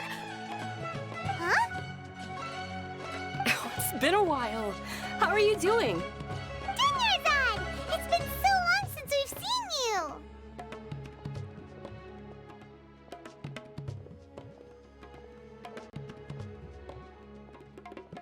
I'm doing well. I can go as far as saying I have never been happier in my entire life. I don't know if you've heard, but Elazar has completely disappeared, and all the patients have recovered. You kidding? Knowing them and the connections they've got, I'm sure they've heard about it. Yeah!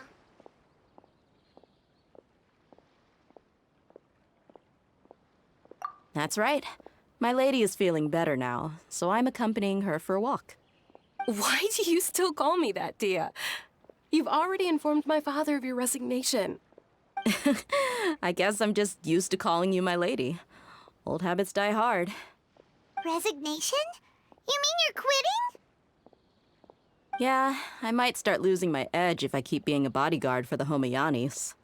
You know that my parents and I are fond of you, and that we appreciate you very much. It wouldn't be a problem if you wish to continue to be our bodyguard. I'm not a woman that's easily persuaded. You should know that by now, my lady.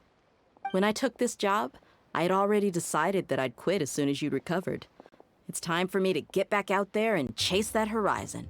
So what are you gonna do now if you're not gonna be a bodyguard anymore? I want to take a risky job and put my body to the test again. Huh? But we literally just finished one of the most dangerous jobs ever! Are you getting bored already? I know. If I hadn't joined in that plan with you, I wouldn't have come up with this idea. I guess I still get fired up by that feeling of going all out in a fight. It made me realize that I'm still a mercenary through and through. Life is short, and I'm happy that I got to be a part of that operation. But the whole thing also made me realize that there are still many problems in Sumeru. And as a desert dweller, I'm still not completely ready to settle down on this side of the wall. Well, I remember a friend had someone bring you a message. You mean I'll hate them? I didn't expect him to still remember that. I thought he was joking. We just came from talking with Alhaitham at the Academia. Did he tell you that he suggested that I come work at the Academia? What?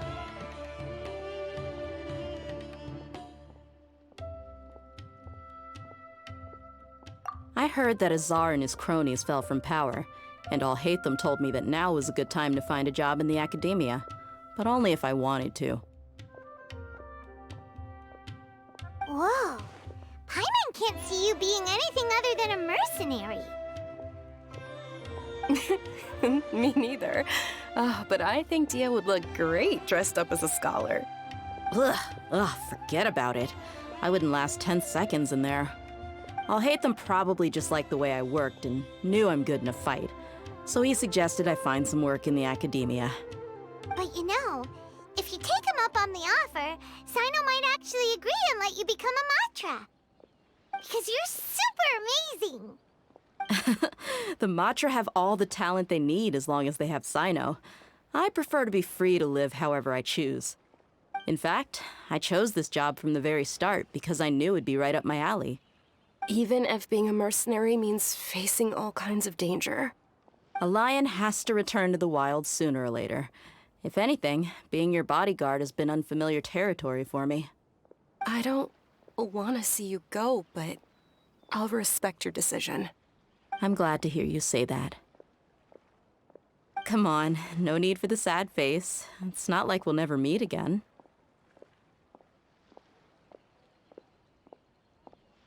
Once the whole Dendro Archon thing is settled, everything in Sumeru will take a turn for the better. That makes me happy too.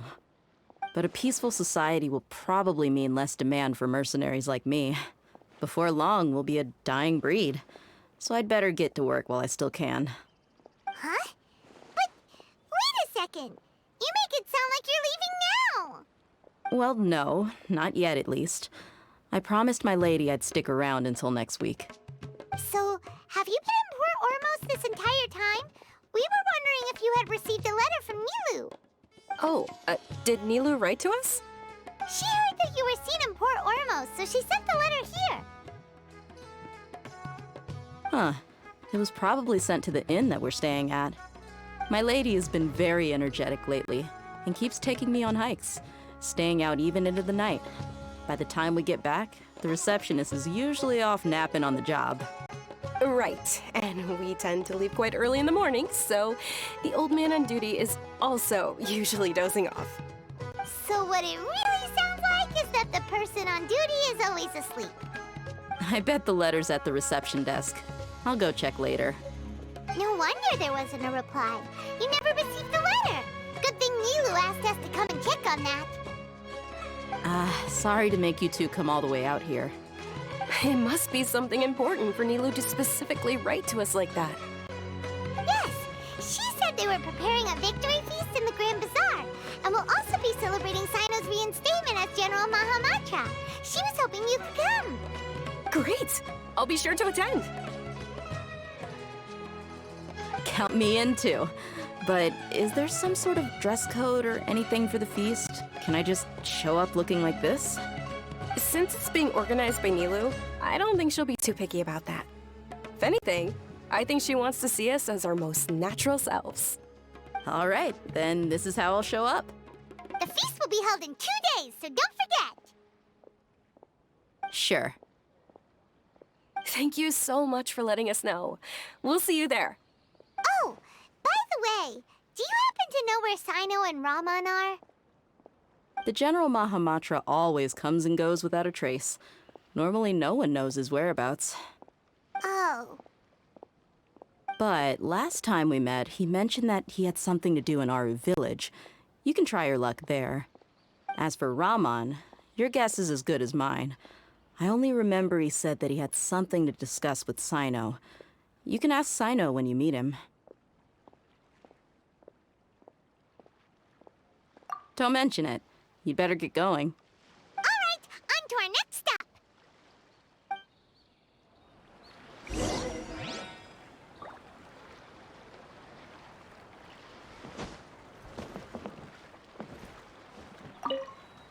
After recovering from Elazar, everything seems so different to me. When I look at the scenery I visited before, it has a completely different feeling. Yeah. You need to be stronger than an ox to take life by the horns. I think I've heard you say something like that before. But today, I finally understand what you mean. Is there any place you'd like to go? I can accompany you. I've got time. What if I tell you that I want to go to the desert? Fine by me. If we go to the desert, I can introduce you to my friends there. But we should prepare and get everything we need before setting off. Let's go! I'll go pack my luggage now. You can count me in.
It's been a while since we last visited Aru village.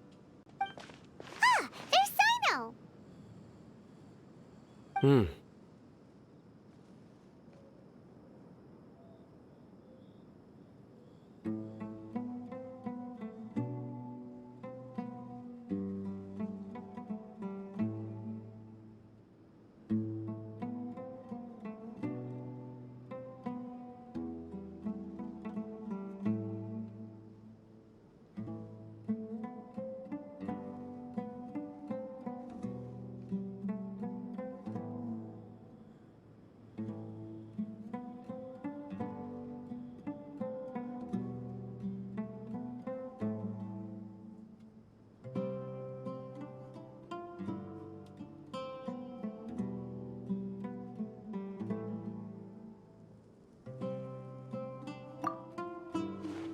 What brings you here?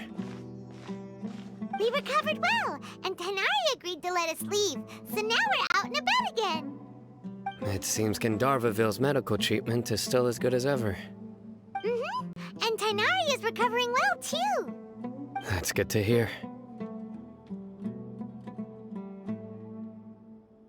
Yeah, you're the one who brought us to him when we lost consciousness, right? Thanks for that. You're welcome. Tighnari has excellent medical skills, and Kale is quite attentive. It was the best place for you. But why are you just standing here like a dead tree? I'm meeting some people. Oh, you mean Candace?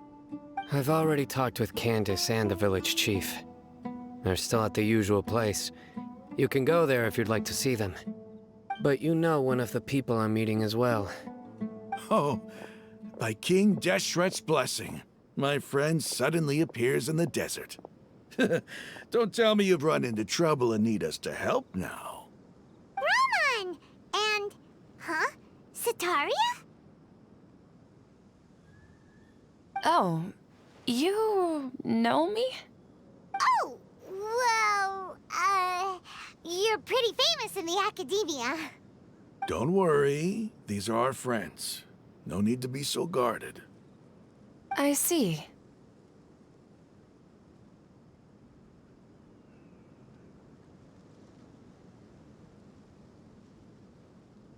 I'm doing well. Many good things have happened recently. Same here. Really, I feel that my whole life has started to shine after suddenly finding a new direction. Oh, tell us everything. Yeah, you go ahead. Alright, well, I suppose I should start by saying I've decided to leave the academia. What?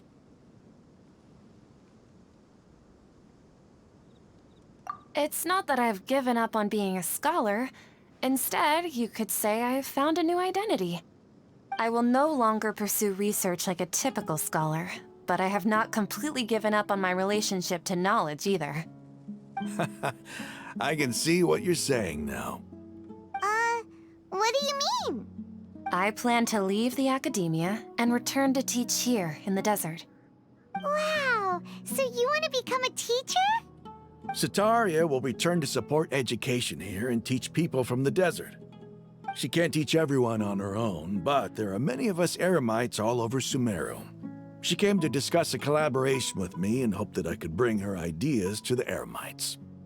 Yes, it's my hope that the Eremites can help me select a group of smart people with the best aptitude for teaching.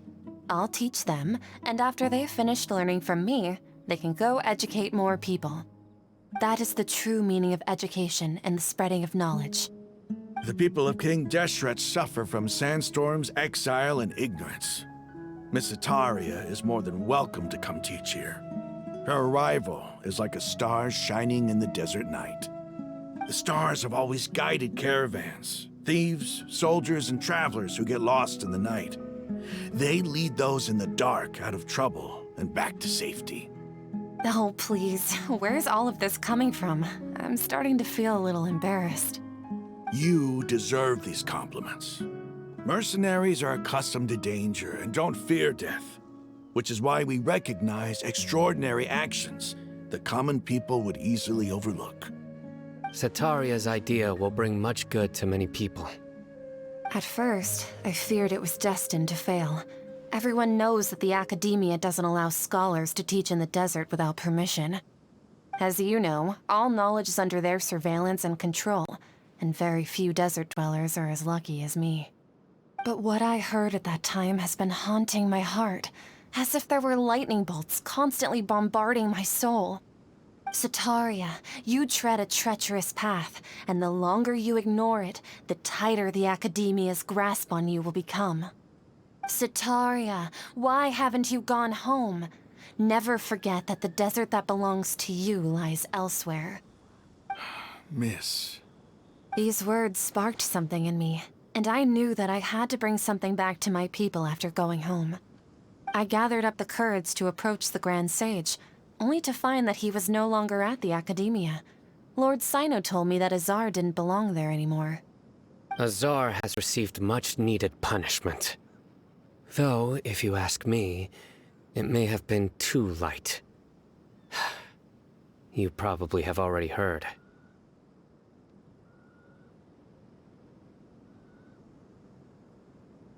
Lord Sino helped me obtain permission to leave the Academia for the desert, and accompanied me here to discuss collaboration with members of the Eremites. My plan was able to go smoothly thanks to him and Rahman. You're all doing so much for the desert. Aside from that, I also have some other business to discuss with Sino. Lesser Lord Kusanali has allocated many resources to support and develop the desert. I've done some business for her, and part of it required the assistance of the Eremites. I applied for a few batches of educational materials from the Academia, and sent them to several groups in the desert, as instructed by Lesser Lord Kusanali. I believe the people will make good use of them. That's exactly what the people here need. Physical books and other related items. If it weren't for Sino and Lesser Lord Kusanali, I'm afraid we'd never be able to get our hands on them. Apart from this, the Academia is also recruiting scholars that are willing to teach in the desert. I'll let you and Satarian know as soon as I have any more news. We must be persistent about this, and maintain these resources to ensure long-term effectiveness. This is the first time in hundreds of years we've had a glimmer of hope. I think this may be the turning point for the desert. Remember these words. Here lies our faithful priest, Kasala. His wisdom is a miracle among the people, deserving of high praise and admiration. I hope people with wisdom like that priest will rise again among the desert dwellers. Then we'll once again see the wisdom and glory that once shook the world. Enough about us. Are you here to discuss some business too? No, not at all. We're actually here on behalf of Nilu. Nilu wanted to write to everyone, but she wasn't sure where the letters should be sent, so she asked us to come find everyone personally. A celebration feast will be held in 2 days at the Grand Bazaar. She hopes that all of you will be able to attend. At the feast, we'll also be celebrating Sino's reinstatement as General Mahamatra. Although, judging from your appearance, it seems you've already been reinstated. Paimon thought you would only start working for the Academia after the feast. Celebration? Feast? It's the first I've heard of it. Tighnari was right. He really didn't know.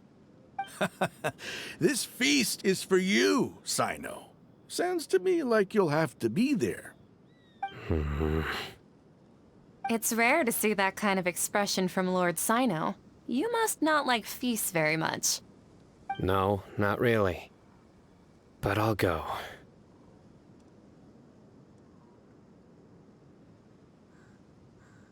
Well, I still have a lot to handle here. Besides, I need to look after Miss Sataria in the desert, so I'll have to pass. I'm afraid I won't be able to join you. Although, if you'd be so kind, please give a message to Miss Nilu for me. The message is, I'm sorry for how I treated you before, but now I understand the beauty of your dance. It's like a light shining in the sky. You and the art you symbolize are not only beautiful, but also lively and powerful, so much so that it was prohibited. Please keep dancing, and someday I'll be able to appreciate your art in person. Okay, we've got all that down.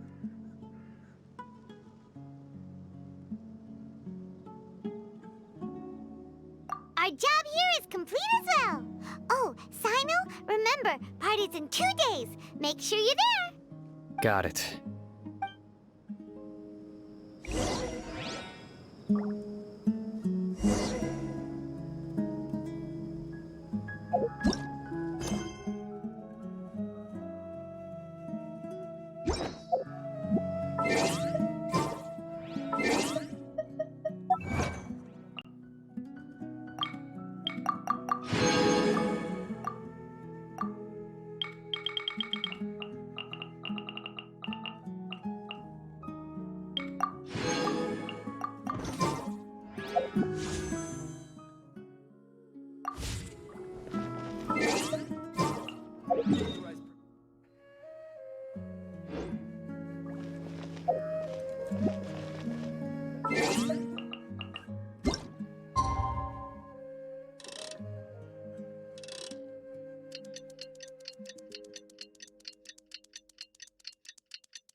Today's the big day! Let's...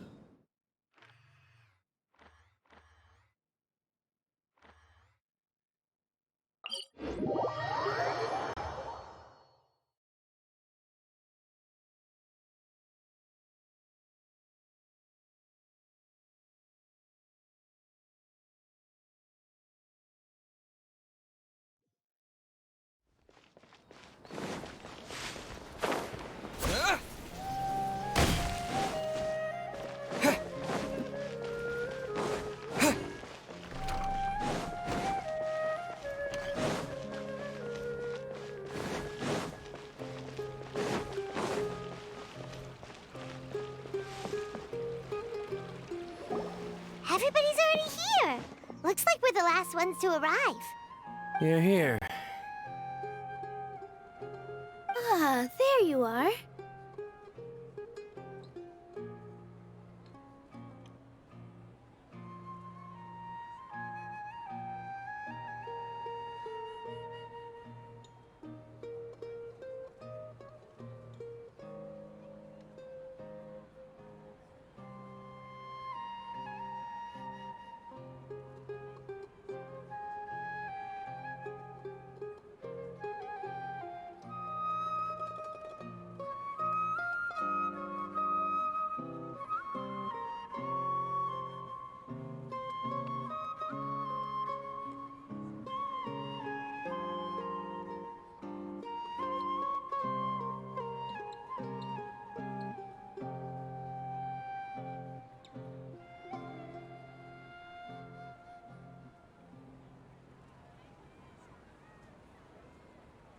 Well, look who finally decided to show up. You look like you came here immediately after finishing up some work. I'm very happy to see you here. But we're not late, are we? It's just that everyone else arrived ahead of time. I propose that the last one who arrived be put in charge of today's speeches. Nah, there won't be any speeches today. Oh, really? Well, even better. Come join us over here. Let's share some great food and drinks, and chat about all sorts of fun things. Everything looks quite good. Wow! Paimon can't wait! Traveler, just look at all the delicious food here!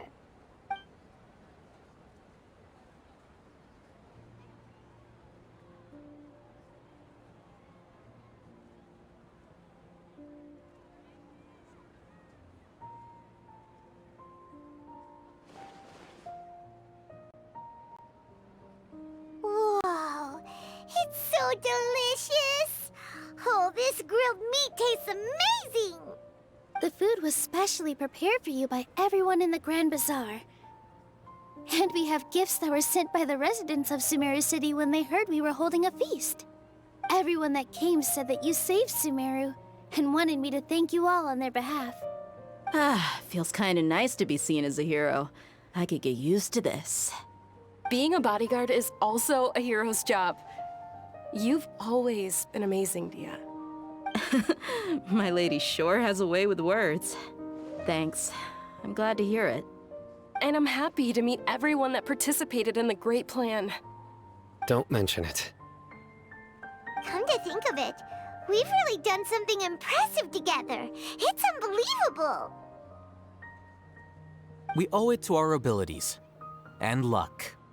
Really? Why do I remember everybody thinking that luck was against us and feeling like we hardly had a chance of succeeding? That's how I remember it too.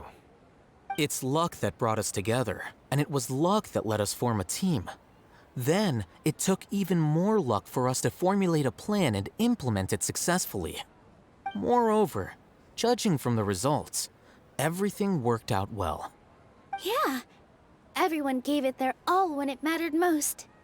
It was almost like a performance. We took the stage and put on our best show. Everyone played their part, and thanks to everyone's efforts, the performance was a great success. So, would you say we're good actors too? It's such a blessing that Lesser Lord Kusanali was able to return to power at the Academia. Yes, even after being abandoned and neglected so many times, she's finally returned.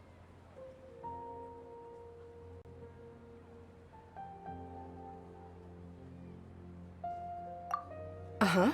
Lesser Lord Kusanali once used all her power in a great disaster, which resulted in her losing all her wisdom and memories of the past. The Academia basically abandoned her because of it. This should be something everybody should remember. Huh? You look surprised. I didn't say anything wrong, did I? No, everything you said is correct. That's good. Something wrong? Yeah, what's with that face? You knew all of this already.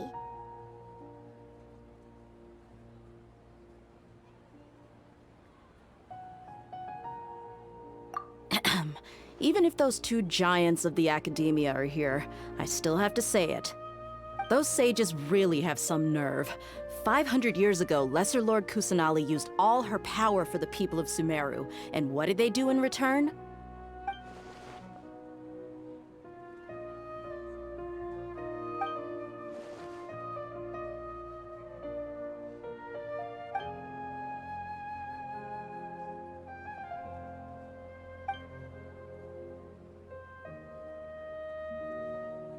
If you bite the hand that feeds you, don't act surprised when it turns into a knuckle sandwich, right, Sino?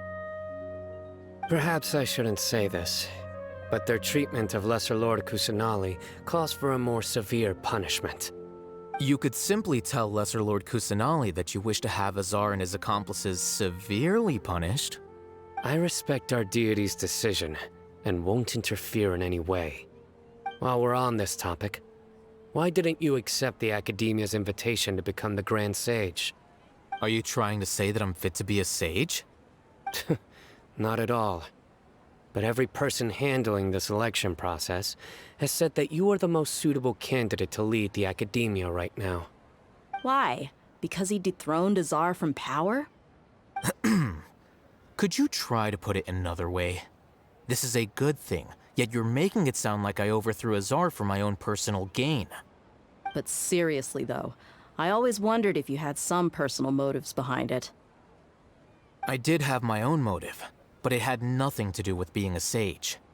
If the rules of our nation were suddenly cast by the wayside, then it wouldn't be long until chaos ensued. I had no intention of letting their dreams disrupt my life. By that, you mean your life working as the Academia's scribe. Precisely. Wait, is that all? So, that's the only reason why you joined us and came up with all those plans? It's reason enough. You've certainly got quite the personality. You flatter me. All right then. How about you? You've already resumed work as the General Mahamatra, right? That's right. Will you be happy with that life? It's not about being happy. There are merely a lot of things that I must do. Even so, keep your spirits up and try to be happy, okay? And try to smile more every day, just like I'm doing now. Thank you. I'll keep that in mind.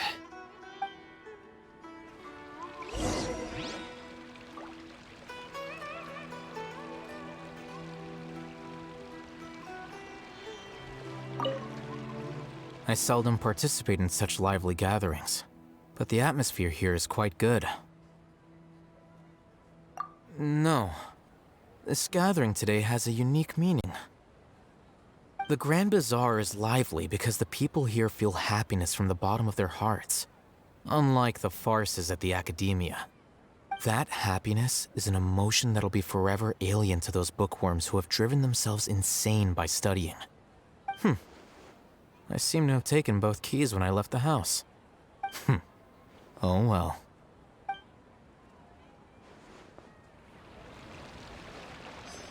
Ah, there you are, traveler. Well, how is it? Are you enjoying the feast today? That's good. It's the first time I've ever invited so many exceptional people to one place. I was a little nervous myself. You see, every guest here is quite extraordinary. It's unbelievable that we've got everyone together here. Almost like a fairy tale. Make sure you live it up tonight. I'll be happy as long as you're enjoying yourselves. I'm honored to have her think of me this way. If I have a chance in the future, I would really like to invite her to one of my performances. I can't explain why, but I just feel elated right now. Thank you.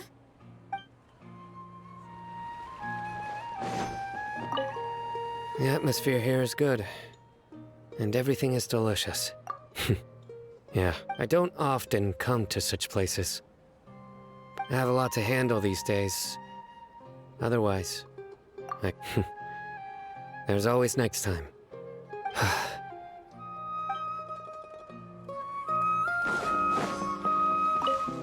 My lady, the grilled meat over there is delicious. Have you tried? Yes, I also tried some fruit just now. Oh, what an amazing place to relax. You said it. Oh, look who else is here. Hello. Oh, I'm so happy Nilou invited everybody. Oh, now I have the chance. Hey, less of that polite chit-chat and more eating and drinking. The feast is about having fun, not stuffy formality.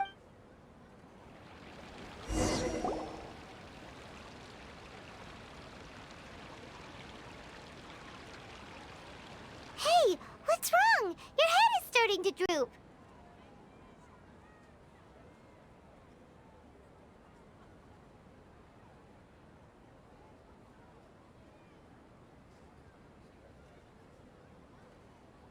Hey, you can't just fall asleep here. Paimon will go find something delicious for you to eat. You'll wake up once you've put something yummy in your tummy.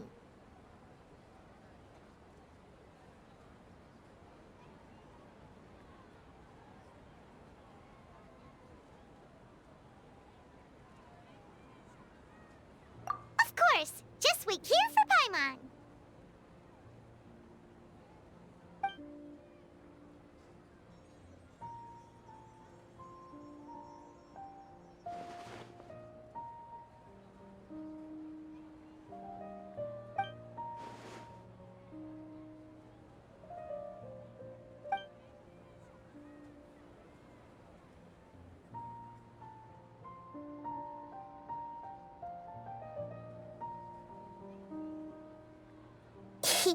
It's me.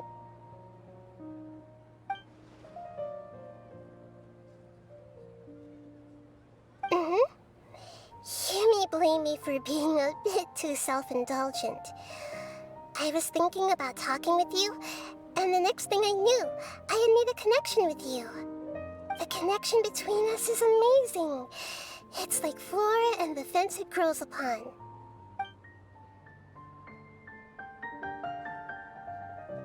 I heard there's an amazing celebration feast today at the Grand Bazaar. I wanted to have a look for myself, so I snuck in.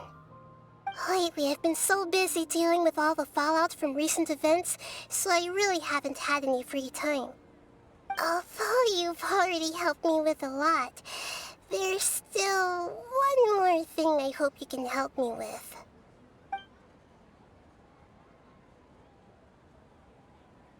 Please say thank you to everyone for me.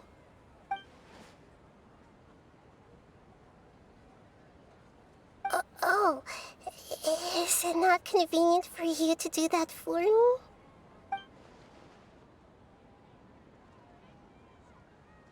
But if I just show up all of a sudden, people will become all quiet and stiff, won't they? What if I end up scaring them and ruining this wonderful feast? That'd be the last thing I want.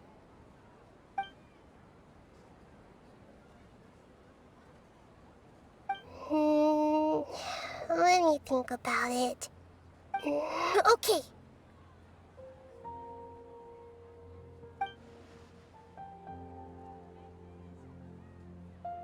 Yes, I have.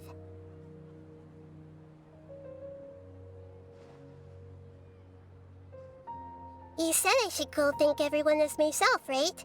So... I've decided to borrow your body for the time being. Please don't blame me. The flora also climbs up to the fence to get closer to the sky.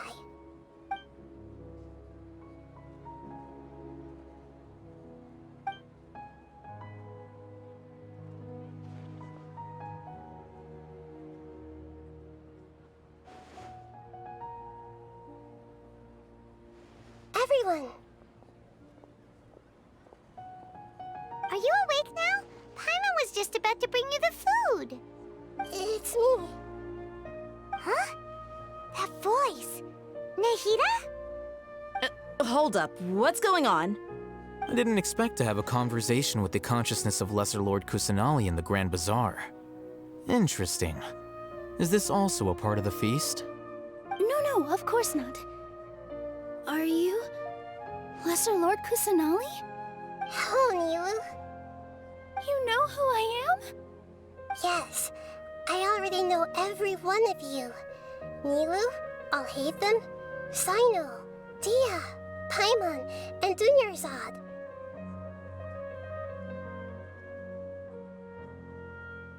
Lesser Lord Kusanali? I took the liberty of occupying the traveler's body so that I could thank all of you in person. Thank you so much for rescuing me, even if that meant placing your own safety in peril and taking the risk of becoming enemies with the academia, the sages, the doctor, the balladeer, and even the entirety of Sumeru. Without you, without any of you, I would have been in a much more difficult situation. Had you not helped me to resolve the crisis, not only I, but Sumeru and even the entirety of Tevat would have suffered great misfortune. People refer to you as the heroes who managed to rescue a god. I'm quite fond of this name. It not only explains your identities, but also bears witness to your relationship with me. Please, allow me to present to you my most sincere gratitude. Lesser Lord Kusanali, you have done so much for Sumeru, and I didn't even have a chance to do anything for you. You don't have to do this. Dunyarzad, the suffering you endured during your illness is also proof of you being with me and praying for me. Thank you. You don't need to be so ceremonious. It's always been my duty to protect you. This is how the relationship between the Academia and Dendro Archon should be. We just did what was necessary and set things back on the right path. You're an Archon, but you act so humble. You really don't need to be so polite with us. I'm honored to have been able to take part in this plan. I hoped you liked the dance I dedicated to you. Thank you, all of you. Thank you so much.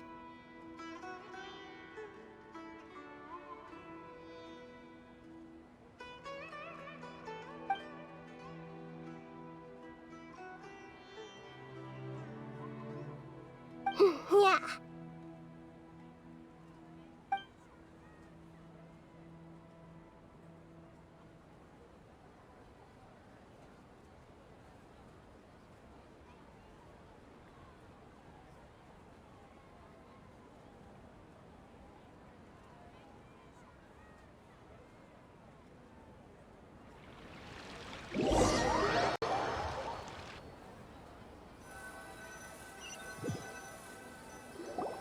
Are you awake? Did you rest well? After Nahida left, you ate a lot of food. You've become a glutton. That just means you still have a lot to learn from Master Paimon, the Sage of Gluttony. All right, since you're awake now, should we go and have a chat with Nahida? She should be in the Academia right about now. If you have any questions, now's your chance to ask.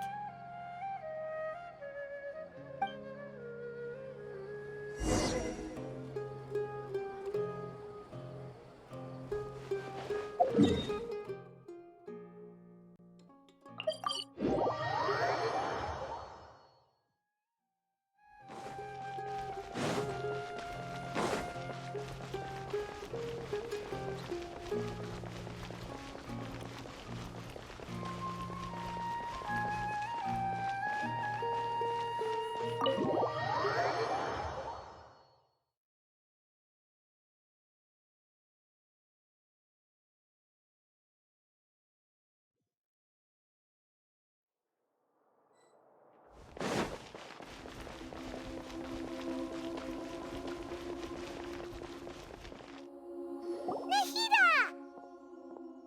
Hello, Traveler and Paimon. What a fantastic night! I'm still immersed in all the happiness and joy, like a candle floating on water. So are we, and that's why we're here to talk with you. Is there anything you want to know?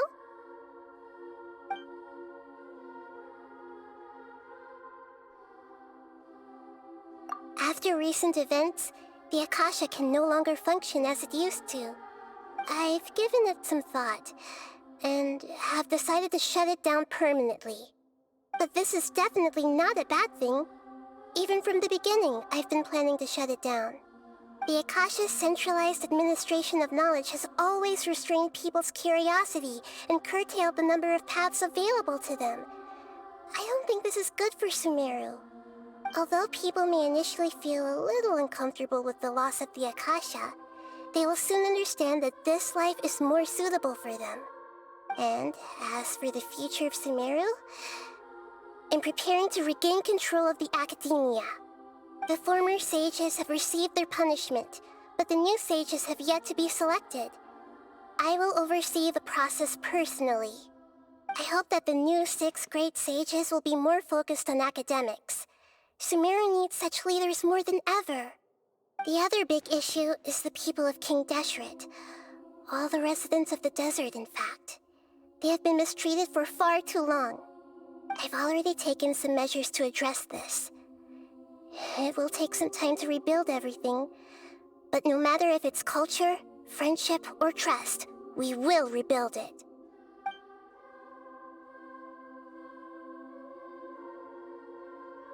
You mean, what happened after the doctor put you to sleep?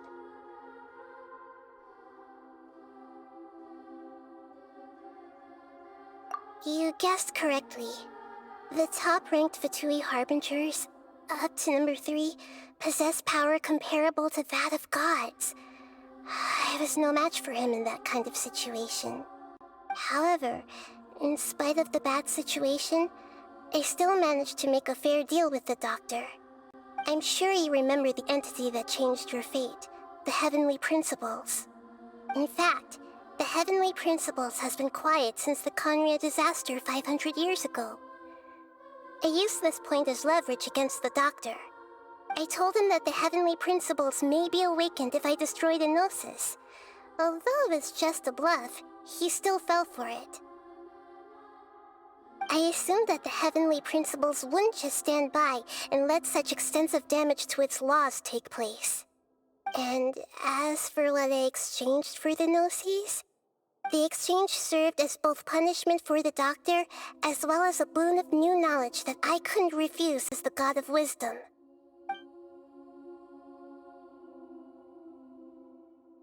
He's still in a coma.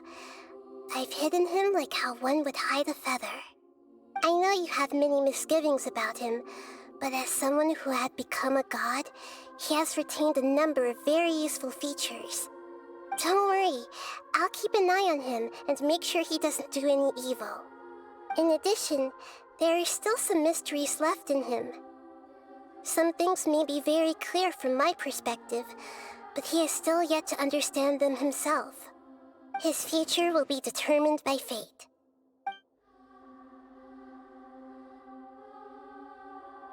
Is that where you're headed next? Fontaine, the Nation of Justice? As far as I know, that nation operates in a judicial system. Does their Archon personally judge people? No, there's a Chief Justice in Fontaine. Generally speaking, the Hydra Archon, Focalor, won't preside over individual trials.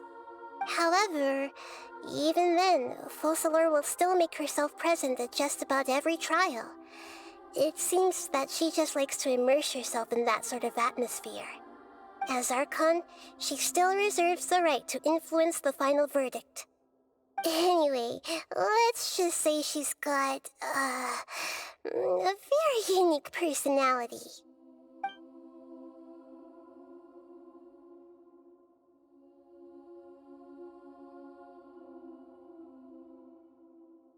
Are you sure? Isn't there something else you— Huh? You mean... About your sister. While you were resting at Gandharvaville, I took some time to perform an Irminsul search for information on your sister.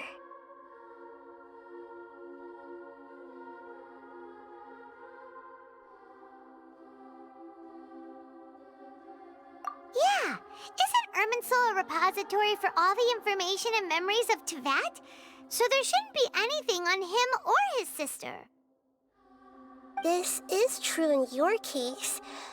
Irminsul indeed does not have any information on you. However, there must be something different about your sister. Because, as it turns out, the world has recorded information on her after all. What?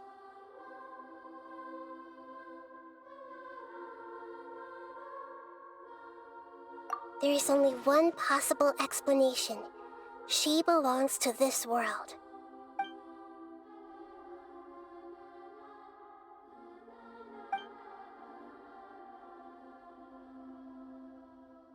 But nothing about this makes any sense! Wasn't this your first trip to Teyvat?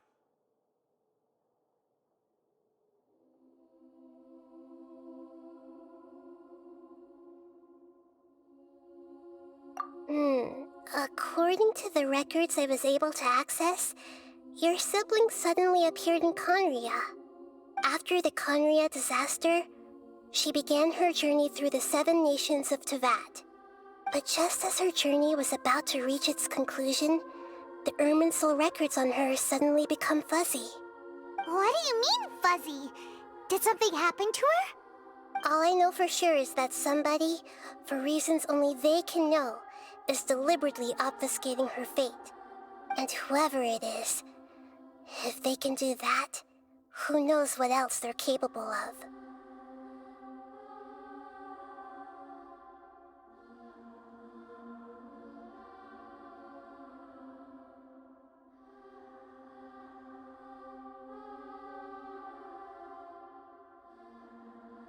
But even that wouldn't explain how she somehow comes from this world. Something else I noticed was that according to these records, the F2P have not classified your sibling as one of the Descenders.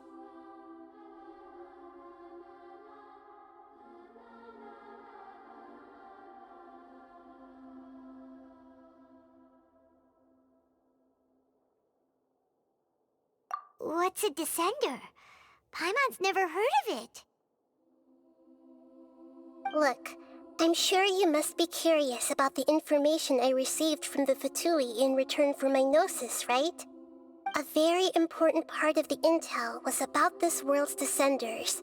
External beings, ones that don't belong to this world. Traveler, you are Teyvat's 4th Descender. Huh? So the F2P count 3 other Descenders before the Traveler, and his sister isn't even one of them? That's right. My current hypothesis is that the first Descender was likely what we now call the Heavenly Principles. As for the other Descenders, I still need to verify their existence. It could take me some time.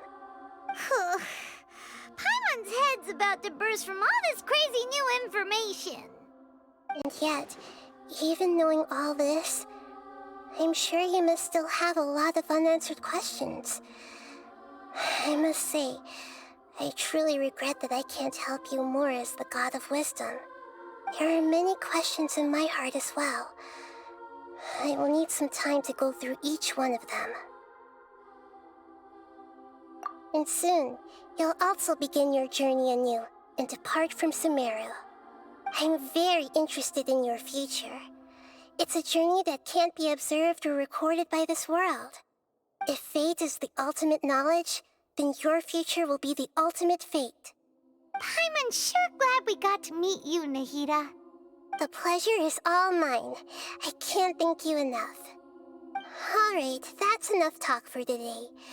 If you ever miss me, just close your eyes, and maybe I'll appear in your dreams.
I created another universe and founded paradise. For I, Fischl, am the Prinzessin der Verirrten.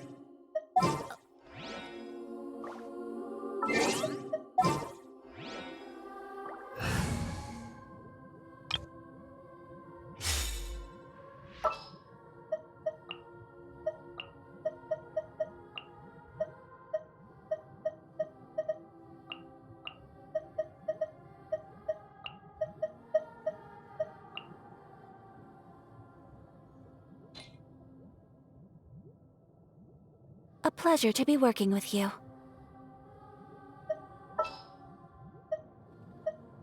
Wish me luck!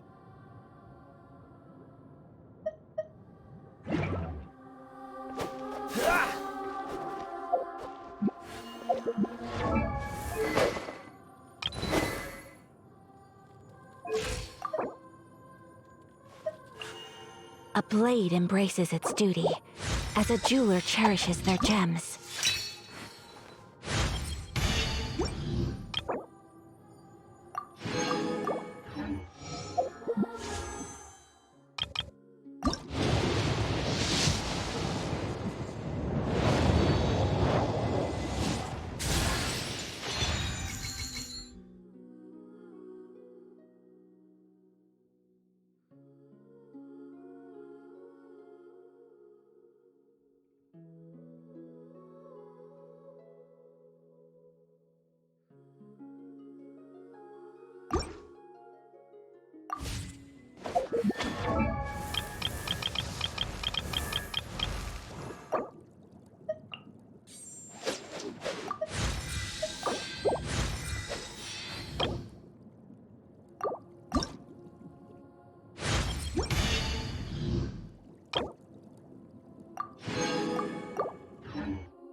May knowledge guide you.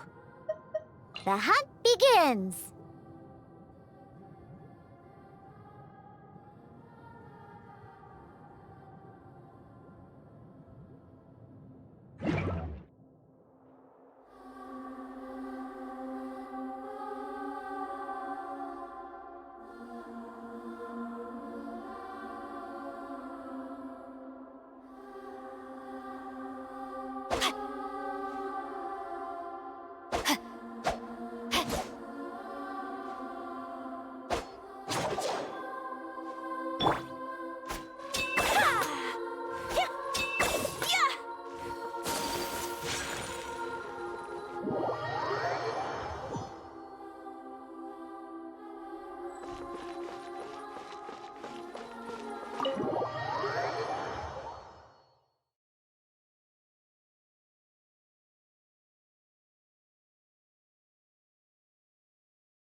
No, my sword!